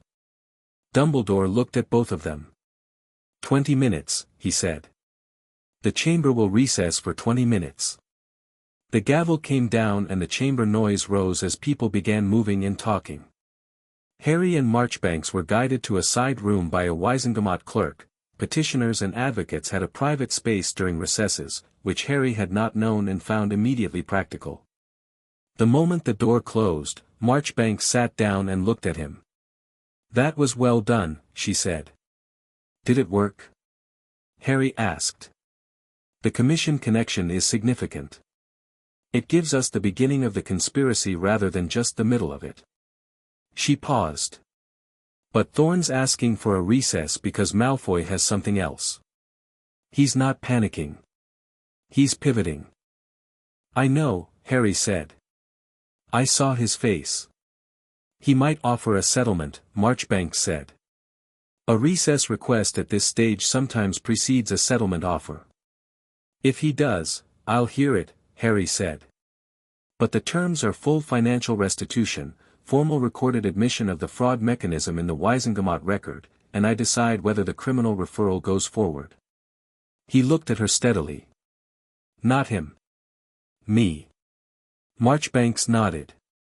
"And if he doesn't offer a settlement?" "Then we go back in and finish it," Harry said. She looked at him for a moment. "You have a very clear sense of what you want out of today." "I want the record corrected," Harry said. "I want it documented, permanently, in the Wizengamot record, that this was done and who did it.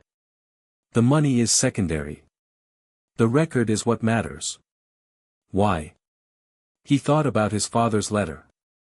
"I've left everything documented in the estate records. If something has gone wrong, follow the documentation. Gringotts doesn't lie. People lie. Stone and gold don't. Because my family was erased from the record for 14 years, he said. I want them back in it." Marchbanks was quiet. "Then, the House of Potter's Wizengamot seat has been vacant since 1981, she said. When this hearing concludes, regardless of outcome, your presence in that seat today establishes an active occupancy. It goes into the permanent record." "I know," Harry said. A knock at the side room door. The clerk. "Mr. Thorn has requested a word with Lord Potter and his advocate." Marchbanks looked at Harry. Harry nodded. Thorne came in alone, without Malfoy. He closed the door and sat down across from them with the composed professional air of someone conducting a business meeting. "Lord Potter," he said. He used the title without any particular emphasis, which was in itself a statement. "I'll be direct." "Please," Harry said. The House of Malfoy acknowledges that the proxy extension mechanism, as described in the 1981 legal brief and subsequently exploited through the Ministry oversight channels, resulted in funds originating from the Potter estate reaching Malfoy-associated accounts. The House of Malfoy will accept a formal Wisengamot notation to that effect. "And restitution," Harry said. "Full restitution of all funds documented as having reached Malfoy-associated accounts, plus interest at the Gringotts standard rate for the period." Marchbanks did a very rapid mental calculation and wrote a number on a piece of parchment. She passed it to Harry. He looked at it, then at Thorne. "The criminal referral?" Harry asked. Thorne's expression moved very slightly. "The House of Malfoy would prefer, I know what the House of Malfoy would prefer," Harry said. "That's not what I asked." A pause. "The House of Malfoy would accept a deferred criminal referral," Thorne said. "Held pending compliance with the financial restitution terms. Full compliance within 90 days removes the referral." Harry looked at Marchbanks. She was expressionless, which meant she thought it was acceptable but wasn't going to say so. Harry thought about Lucius Malfoy's face, that composed, appreciative look. The look of a man who had already decided that losing this battle cleanly was better than losing it messily, and who had calculated what cleanly would cost him and decided it was worth paying. 45 days, Harry said. "Not 90. Thorne blinked. "The amount is substantial." "Yes. 45 days. Harry held his gaze. "The record notation is complete and permanent. Deferred referral, 45-day compliance window. Those are the terms." Thorne held his gaze for a moment. "Then, I'll confirm with my client." He left. 3 minutes later he was back. "Agreed," he said. When the chamber reconvened, Thorne stood and made a formal statement of settlement on behalf of the House of Malfoy, precise and complete, recorded by the clerk in the permanent Wisengamot record. Every member of the Wisengamot heard it. It would be in the public record by tomorrow morning. Lucius Malfoy sat and listened to his family's formal acknowledgement of the fraud with the expression of a man taking his medicine. Harry watched him and felt no particular satisfaction, just the specific, solid feeling of a thing being corrected. Then it was Fudge's turn, and Fudge's turn was different. Fudge's advocate had spent the recess attempting something that had clearly not gone as planned, because when the chamber reconvened the advocate had the particular expression of someone whose best argument had been undermined by the settlement. The Malfoy settlement had done what Harry intended, it had confirmed, from a direct participant, that the fraud mechanism existed and functioned as described. Fudge's remaining defense, that the Wisengamot estate oversight provision had been invoked in good faith, was now arguing against the testimony of someone who had just admitted in the permanent record that the mechanism was constructed for fraudulent use. Fudge's advocate made the argument anyway, because there was nothing else to make. It was competent and it was not enough, and the chamber's mood had the quality of a space where the conclusion had already been reached and the remaining argument was courtesy. When Amelia Bones re-entered her ministry findings with the specific authority of someone stating the simply verifiable for the last time, Fudge looked like a man standing on ground that had already been identified as unstable and simply hadn't finished going yet. The deliberation took 40 minutes. Harry and Marchbanks waited in the side room. Harry sat and looked at the wall and thought about nothing in particular, which he was finding easier than he had 2 weeks ago. "You're remarkably calm," Marchbanks said, at the 20-minute mark. "I was calm before the hearing too," Harry said. "It's either a good sign or a character flaw." "In my experience," she said, "it's usually both." The clerk knocked. The chamber had deliberated. The finding was formal and complete and would be in the Daily Prophet by morning. Cornelius Fudge, guilty of misuse of ministry oversight powers and financial exploitation of a minor, by a vote of 39 to 11. Fudge was removed from office effective immediately, pending the formal appointment of an interim minister. Criminal referral forwarded to the Department of Magical Law Enforcement. House of Malfoy settlement recorded as agreed. The Potter estate fraud, formal notation, entered permanently into the Wizengamot record. When the chamber doors opened and Harry walked back out into the corridor, Ron and Hermione were both there and both on their feet, and Ron grabbed him in the kind of hug that communicated "I knew you'd do it and I was absolutely terrified you'd do it" simultaneously, and Hermione had her hand over her mouth and was very clearly not crying. Don More actions request aborted. Write the next chapter now. Chapter 5, What the Potters Built. Potter Manor was in Shropshire. Harry hadn't known that until Ragnarok told him, hadn't known the county, the village, the winding road that left the nearest apparition point and followed a stone wall through half a mile of old English countryside before arriving at a pair of iron gates set into a hedgerow so overgrown it had long since absorbed the gateposts entirely. The gates themselves were black iron worked into the shape of two stags rearing toward each other, their antlers interlocked at the top. Closed, they looked permanent. Sealed, they looked like something that had decided to be done with the world and made a thorough job of it. The ministry's administrative seal was visible even from a distance, a flat, ugly disc of bureaucratic magic pressed into the iron of the right-hand gate like a stamp in wax. It pulsed with the dim amber light of something that had been powered by institutional inertia for 22 years and was running, Harry thought, on fumes and the general principle that nobody had come along to argue with it yet. He, Sirius, Ron, and Hermione had apparat to the village at 7 in the morning, before most of the wizarding world was awake, 3 days after the Wizengamot hearing. The Daily Prophet had run the story on its front page, Fudge removed, Potter fraud exposed, Malfoy settlement recorded, and the resulting noise had been considerable enough that Harry had decided a few days at a location nobody knew about sounded excellent. He stood at the gates and looked at the seal. "Do you want me to?" Hermione started. "No," Harry said, and put his hand on the gate. The estate stone on his wrist pulsed once, warm and immediate, the way it always did when it was about to do something. Harry felt the lineage authority move through his arm and into the iron the way water moved through stone, not forcing, just filling every available space until the thing it was filling had nowhere to go but open. The ministry seal cracked.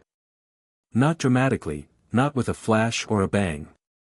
It simply split down the middle with a sound like ice breaking on a warming pond, the two halves falling away from the gate and dissolving before they hit the ground, as if they'd only been held together by the conviction that no one authorized to end them would ever show up. The gates swung open. Not smoothly, they hadn't moved in 22 years, and the hinges made the deep complaint of old metal asked to work again. But they opened fully, both of them, as if they recognized the person standing in front of them and had been deciding, for a long time, when he was going to come. The drive beyond them was gravel that had mostly gone to moss and low grass, with the gravel still visible in patches like the memory of what it had been. Old trees lined it on both sides, oak and beech, the kind that had been there for centuries and would be there for centuries more regardless of what happened in the house at the end of the drive. They were tall enough that the morning light came through them in long, specific shafts, illuminating the drive in sections, and walking up it had the quality of moving through something that was attending to you. They walked in silence. Not uncomfortable silence, the kind that felt appropriate to where they were. The house appeared around a gentle curve, and Harry stopped. He'd imagined it various ways. Something ruined, maybe, dark and collapsed, a reflection of what 14 years of magical abandonment did to a building. Or something preserved, frozen, the way Hogwarts was preserved in the particular amber of enchanted maintenance. Potter Manor was neither.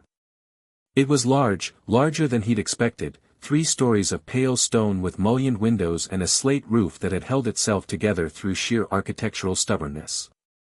The east wing extended to the right of the main body and was clearly older than the rest, the stone a slightly different shade, the windows smaller and more irregular. The front garden had gone entirely wild, the formal hedges that had presumably once existed now indistinguishable from the overgrowth that had replaced them, but there was something about the wildness that wasn't desolate. More like a held breath. As if the garden was waiting rather than dying. The front door was intact. Dark wood, iron fittings, with a brass knocker in the shape of, Harry leaned forward slightly, a stag's head. Of course. He put his hand on the door handle and the estate stone post again, and the door opened. The air inside was the particular air of a house that has been closed for a very long time, not musty, exactly, because some kind of preservation charm had clearly been running on the structure for decades, just very still, very old. Layered with the kind of quiet that accumulated in abandoned places. The entrance hall was stone-floored, wide, with a staircase rising at the far end and doors opening on both sides. A grandfather clock stood against the left wall, its pendulum still. Portraits on the walls. Harry looked at the portraits. The portraits looked back. They were awake, or had woken when the door opened, and the faces in them were unfamiliar to Harry in the way that family faces were unfamiliar when you hadn't grown up with them.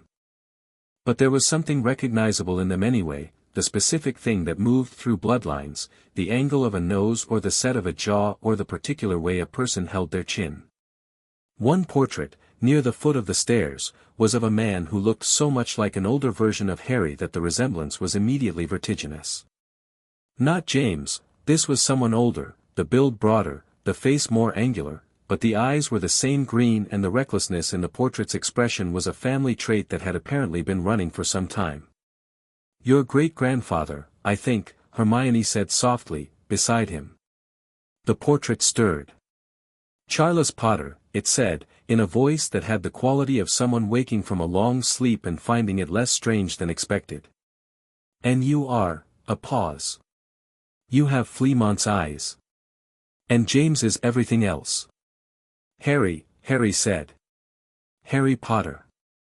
The portrait was quiet for a moment. "How old are you, boy?" 15. Another pause. Something moved in the painted face that was complex enough that Harry couldn't quite read it. "You came alone." "Not alone," Harry said. He gestured at the other three without looking away from the portrait. "These are my friends."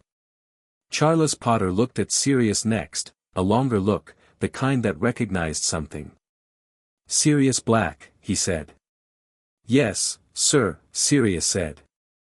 He had a particular quality when he said it, not deferential, but genuine, the way he spoke to people he actually respected. "James trusted you more than anyone in the world," Charles said. "Including himself, sometimes." A pause. "Good. Someone should have." Sirius said nothing, but the something it did to his face was visible to anyone paying attention. "The house has been waiting," Charles said, with a matter-of-factness that made it sound less strange than it was. "There are things here that need to be found. The study, east wing, second floor.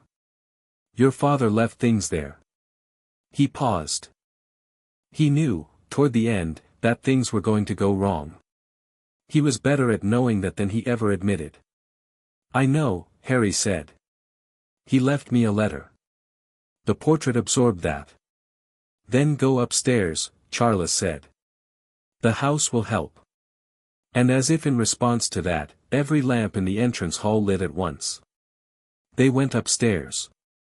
The first floor was bedrooms and sitting rooms, all preserved under the same charm that had kept the structure intact, furniture draped in dust sheets, curtains drawn, the comfortable dark of rooms waiting to be used again. Harry moved through them without stopping. He'd come back to these rooms. He wanted the study first. The east wing staircase was narrower and older, the steps worn in the center with centuries of foot traffic. At the top, a corridor of dark wood paneling with oil paintings of landscapes Harry didn't recognize, Scottish hills, a coast, a forest in autumn. And at the end, a bookcase. The green-spined books. There were perhaps 40 of them, uniformly bound, titles in gold lettering on the spines. Harry stood in front of them and felt the estate stone pulse against his wrist with a regularity that had increased as they'd moved deeper into the house, as if the stone was responding to something in the building itself.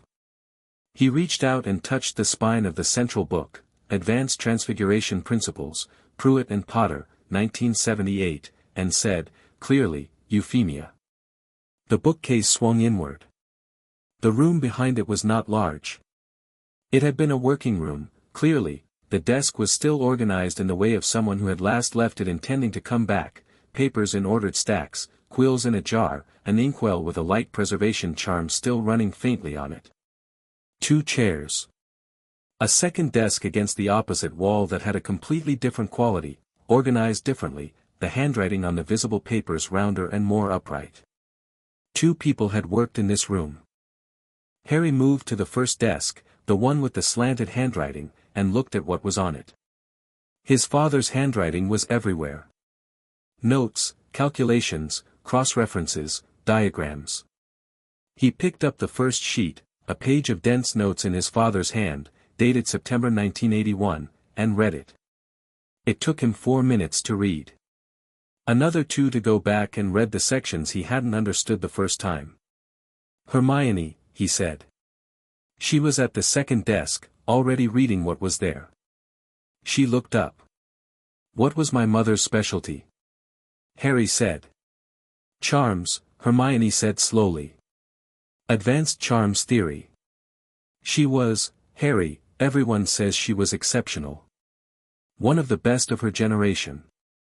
She was working on a specific charm, Harry said. With my father.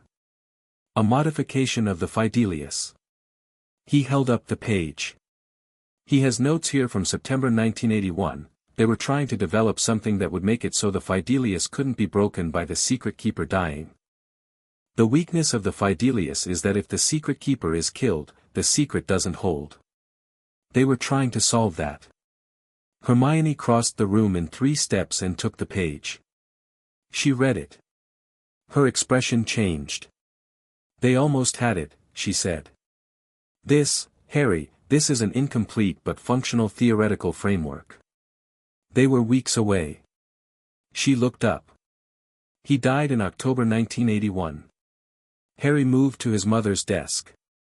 Lily Potter's notes were different in character from James's, where James wrote in broad strokes, following his instinct and circling back to verify. Lily worked in precise layers, each step built carefully on the last, the handwriting controlled in the way of someone who thought while writing rather than after. The top paper on her stack was dated October 25, 1981. 6 days before Halloween. Harry read it. He read it twice. Then he sat down in his mother's chair, because his legs had made a decision he hadn't consulted them about, and looked at the page. Harry? Ron said, from the doorway. He and Sirius had stopped there, giving Harry space with the instinct that made him good in exactly this kind of situation. She finished it, Harry said. What? Hermione said. The modification. The Fidelius variant.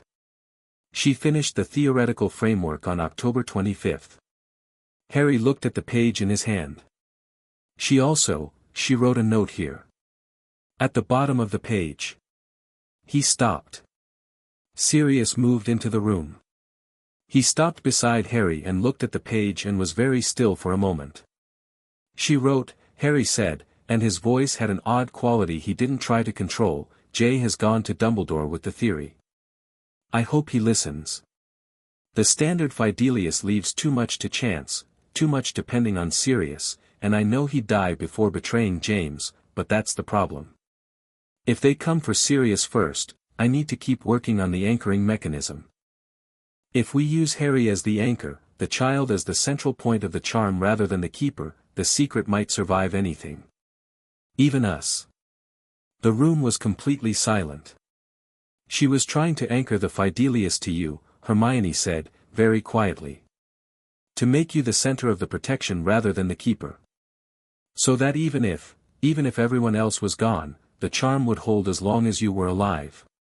She was trying to make sure I was protected, Harry said. Even if they killed her. She did protect you, Sirius said. She did. What she? He stopped. Pressed his hand against the edge of the desk and looked at the ceiling. What she ended up doing, the sacrifice, the ancient magic, that was what worked. But this, he looked at the papers. She was working on something that would have worked better. Something that could have saved all of them. Dumbledore knew about the theory, Harry said. He was looking at his mother's note. Jay has gone to Dumbledore with the theory. Did he use it? Hermione said. Harry thought about it. He thought about the specific nature of the protection that Dumbledore had placed on him at the Dursleys, the Blood Ward, the ancient magic channeled through Petunia's reluctant home. He thought about what Dumbledore had told him about it, in the moments when he'd chosen to explain anything at all. As long as you can call that place home, the protection holds. He used part of it, Harry said slowly. The anchoring concept, he used a version of it. Not the Fidelius variant, but the idea of anchoring a protection to the surviving child, channeled through blood. He looked at Hermione. It's different. Cruder. But it's recognizably derived from what Mum was working on. Hermione sat down. So he had the theory. He had James's notes. And he used it, but not to save them. He used it after they were dead, to protect you. He couldn't have had the full theory in time, Harry said, with the care of someone being accurate on purpose. Mum didn't finish the anchoring mechanism until 6 days before they died. There wasn't time to implement the full Fidelius variant. But he clearly understood enough of the underlying theory to build the Blood Ward afterward. That's in the voluntary account, Sirius said suddenly. They all looked at him. Not explicitly. But there's a section where he describes the nature of the protection on Privet Drive. He says he was working from the theoretical groundwork your mother had developed. He knew.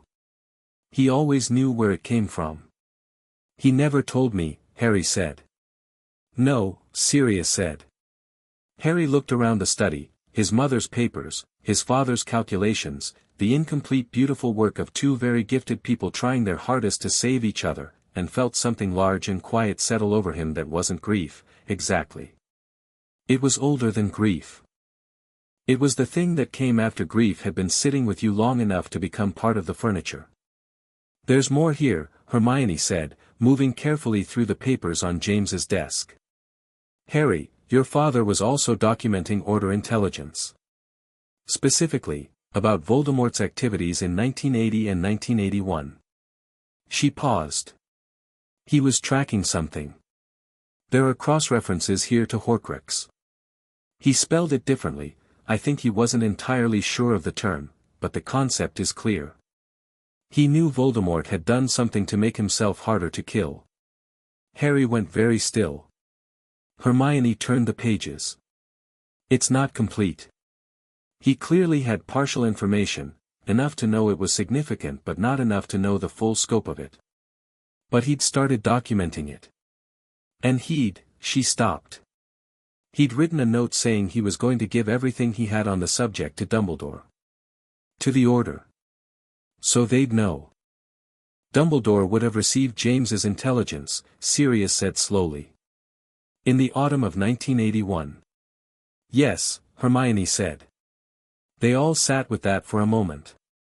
I'm not going to make that into anything yet, Harry said, because I don't have enough information to know what it means. He picked up the stack of James's intelligence notes. But I'm going to take all of this. All of it. He looked at Hermione. Can you copy everything? All of my mother's theoretical work, all of my father's notes. Already started, she said, producing her wand and beginning to systematically copy documents onto fresh parchment she'd apparently brought in her bag, because Hermione Granger went nowhere without parchment and the foresight to know when she'd need it. Harry moved around the room and discovered that there were 2 locked drawers in his mother's desk. The estate stone opened them without ceremony. He just pressed it to each drawer face and they slid open. The first contained correspondence. Personal letters, organized by date, and Harry recognized names in the addresses immediately: Alice Longbottom, Marlene McKinnon, a few names he didn't know. At the very bottom of the stack, a letter addressed to Lily in a handwriting Harry recognized from the Half-Blood Prince's copy of Advanced Potion Making, the cramped, sharp, unmistakable hand of Severus Snape. He didn't open that one. He set it aside separately, with a precision that was about not being certain he was ready rather than not wanting to know. The second drawer held something unexpected, a folder containing not handwritten notes but formally typed documents, the kind produced by ministry administrative typewriting charms. They were official, headed with ministry letterheads, dated between 1979 and 1981. Harry opened the folder.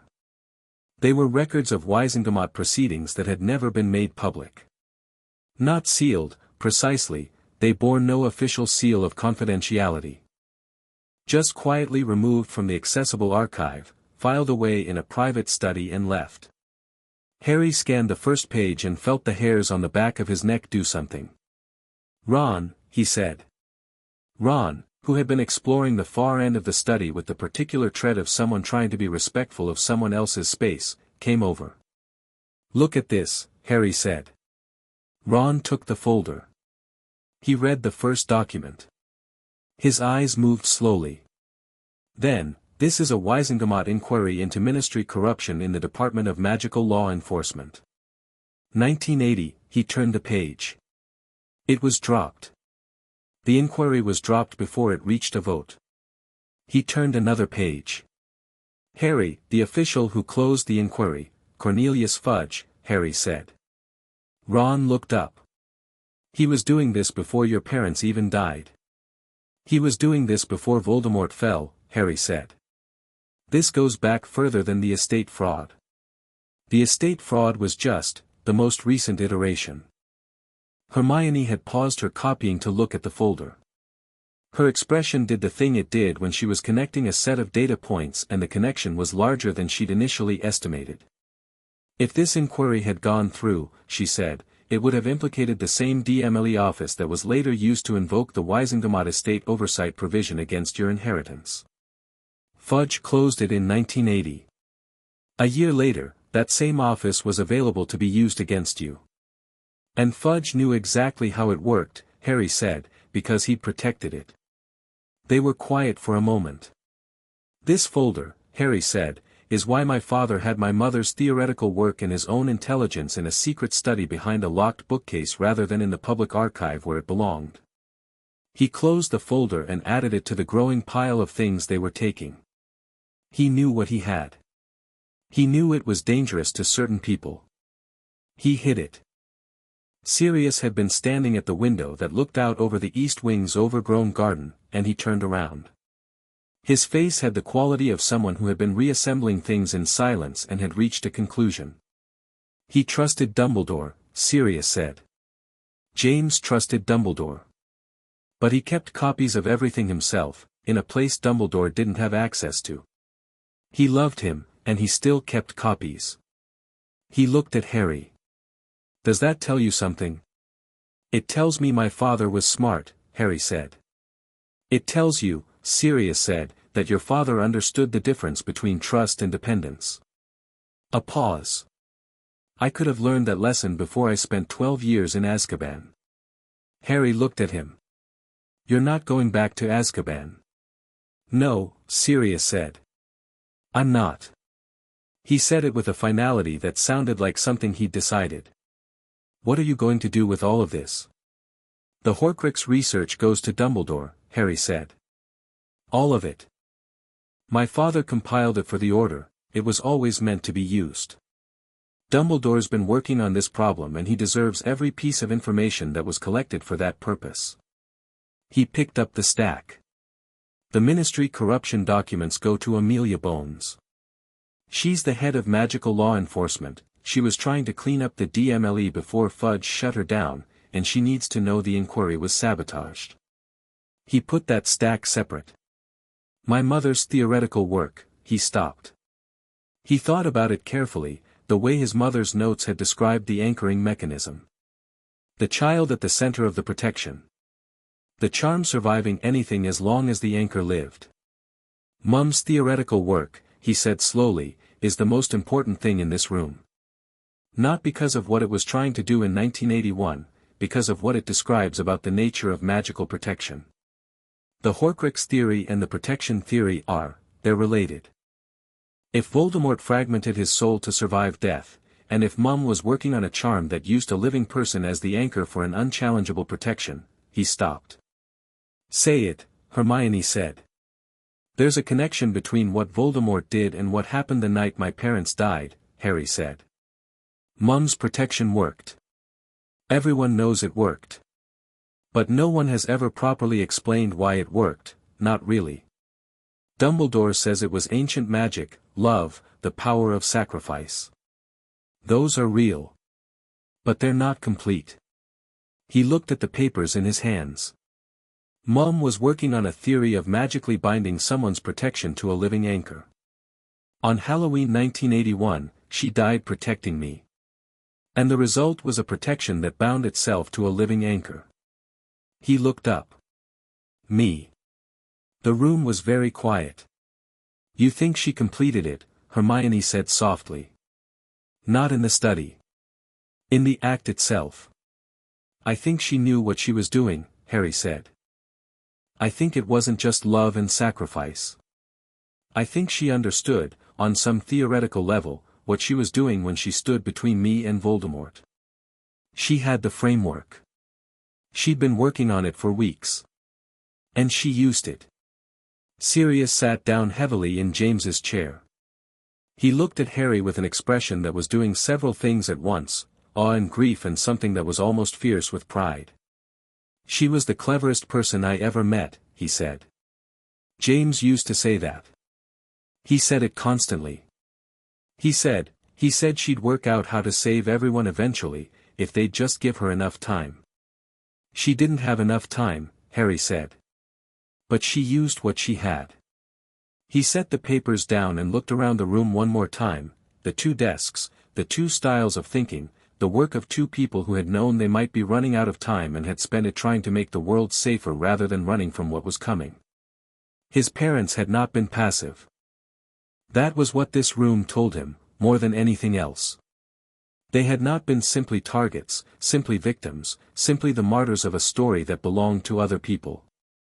They had been active, working, building, towards something that mattered, with a clarity about what mattered and a willingness to spend themselves on it. He spent the rest of the morning there, reading. Not all of it, there was far too much for one morning, and he was aware that some of what was in those drawers and on those desks he wasn't ready for yet, the same way he hadn't been ready to open his father's letter the night he received it. He read selectively, guided by some instinct about what he needed to know now and what could wait for a steadier hour. In the early afternoon, Sirius found the kitchen. It was on the ground floor of the main wing, and it was large enough that 5 people could work in it comfortably, with a fireplace big enough to stand in and copper pots hanging from a rack and a table of scarred oak that had clearly been the center of a lot of meals and a lot of conversations. Sirius stood in it for a moment with an expression Harry had seen before, the expression of someone who remembered a specific place when they were happy and was testing whether the memory still held now that the place was real again. I ate at this table, Sirius said. During 7th year. James used to bring me here for Christmas because my family was, he stopped. Euphemia Potter made the best roast potatoes in England. I have always maintained this as a factual position. She had a whole kitchen to practice in, Ron said, with the authority of someone who considered roast potatoes a serious subject. Hermione had found a small sitting room off the kitchen, clearly an everyday room, not a formal one, with comfortable chairs and bookshelves that had been lived in rather than arranged. She was in one of the chairs with a stack of copied parchment, organizing, because Hermione organized the way other people breathed. Harry sat down at the kitchen table. The afternoon light came through the windows at a long angle, autumn gold even in July, the kind of light that old houses gathered around themselves like a coat. The house was warming up, not physically, but in the particular way of buildings that had been waiting for their occupants and were incrementally becoming habitable again now that someone was here. A lamp lit itself in the corner. From somewhere overhead, a clock that Harry hadn't noticed began to tick. He put his hand flat on the surface of the kitchen table. I'm going to live here, he said. Ron looked up from the pot he'd been optimistically investigating. Sirius turned from the window. Not immediately, Harry said. Not while there's still, not while everything is still in motion. But when this is over. When the hearing's done and the estate is properly settled and Dumbledore has the research and Bones has the corruption documents. He looked around the kitchen. This is my home. It's been waiting for me. I'm going to live in it. Dumbledore's going to say it's not safe, Sirius said. Then he can say so and I'll listen to why and make my own decision, Harry said. Sirius looked at him. Then he grinned, the real grin, the one that had been appearing more frequently lately, the one that looked like the photographs. Yeah, he said. That's right. I want you here too, Harry said. If you want. There's room. There's clearly room, the place is enormous. Sirius went very still in the way he did when something caught him unexpectedly. Harry, I know you have Grimmauld Place. I know there are order considerations and I'm not saying it has to be permanent or anything formal. I'm just saying, he paused. You should have somewhere that's yours too. And this is ours. If you want it. Sirius looked at him for a long moment, and the thing on his face was too large and too private for Harry to look at directly, so he looked at the table instead, and after a moment Sirius said, very quietly, yes. I want it. It rained in the late afternoon, the kind of summer rain that came suddenly and fully and made being indoors feel like a deliberate pleasure. They found food in the kitchen that had been preserved well enough to still be usable, tin things, basics, and Ron cooked with the practical competence he always showed in a kitchen, which most people didn't know about him because it wasn't a dramatic skill but it was a genuine one. They ate at the scarred oak table and talked, and the conversation moved through things in the way that conversations moved after a day of large discoveries, touching on the Horcrux notes, on the corruption documents, on what came next with Amelia Bones, on Dumbledore. On Fudge, who was currently being processed by the DMLE and was apparently finding the experience clarifying. On Malfoy, who was being very quiet. He's going to come after you again, Ron said. Not now. Not directly. But eventually. I know, Harry said. Are you worried about it? Harry thought about it honestly. About Malfoy in the Wizengamot chamber with that composed, appreciative expression. The look of a man recalibrating rather than broken. I'd rather have him where I can see him, Harry said, than where I can't. As long as he's focused on me, he's not focused on things I can't watch. He paused. And he knows, now, that I'm paying attention. That changes the calculation for him. Hermione was watching him with the look she sometimes got during their most important conversations, not quite assessment, not quite admiration, something that lived between those two things. You're not the same as you were 3 weeks ago, she said. I'm exactly the same, Harry said. I just know more. That's not exactly the same, she said. It is, he said. The things that mattered to me 3 weeks ago still matter. The people I cared about are the same people. I haven't turned into someone else because I have a title and an estate. He looked at her seriously. I don't want to turn into someone else. I want to be the person my parents were trying to build something for. Hermione looked at him for a moment. Then she nodded, once, the kind of nod that meant she'd tested the statement against several internal criteria and found it accurate. Who are you going to tell, she said. About the Horcrux research. Dumbledore, Harry said. Soon. Tomorrow, maybe. He's going to want to know how you found it. I'll tell him. All of it. The study, the letters, the notes. Everything. Harry picked up his tea. My father compiled that research for the Order. It's the Order's. I'm not going to sit on it because of what's happened. He looked at the rain against the kitchen windows. Whatever Dumbledore did wrong, he's been trying to finish what my parents started. That matters. Even after everything. Ron said. Especially after everything, Harry said. Because understanding why someone did something doesn't mean you're excusing it.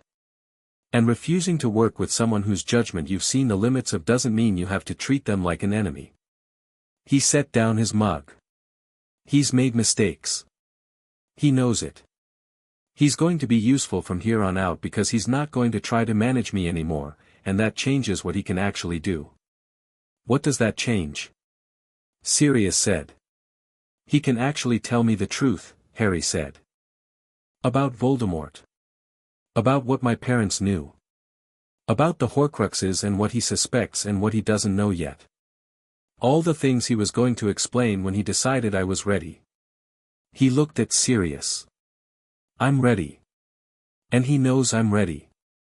So now we can actually get to work. The rain intensified for a few minutes and then gentled, and outside the kitchen windows the overgrown garden of Potter Manor received it with the patient acceptance of something that had been here long enough to know that all weather's past. After dinner, Harry went back upstairs alone.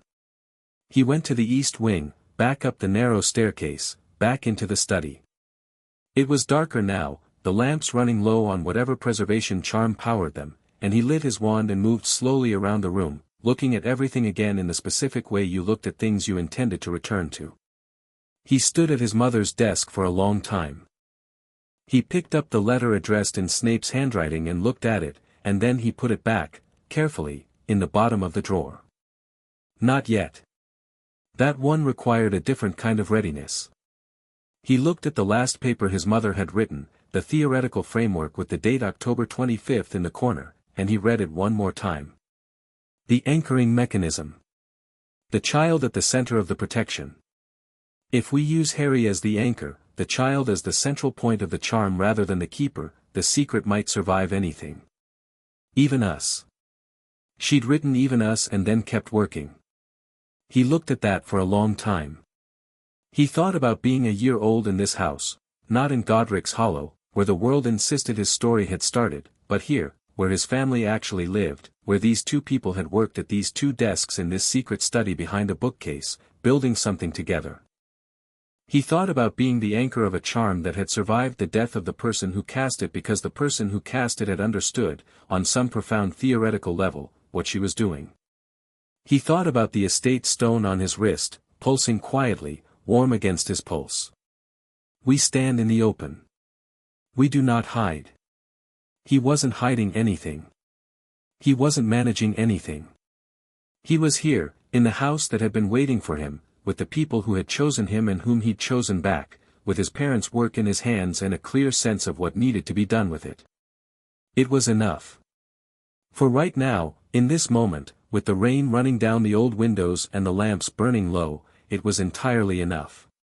He turned off his wand and stood in the dark study for a moment, with his family around him in all the ways that family persisted, in handwriting, in portraits, in the worn wood of desks that remembered the shape of hands that had worked there. Then he went back downstairs.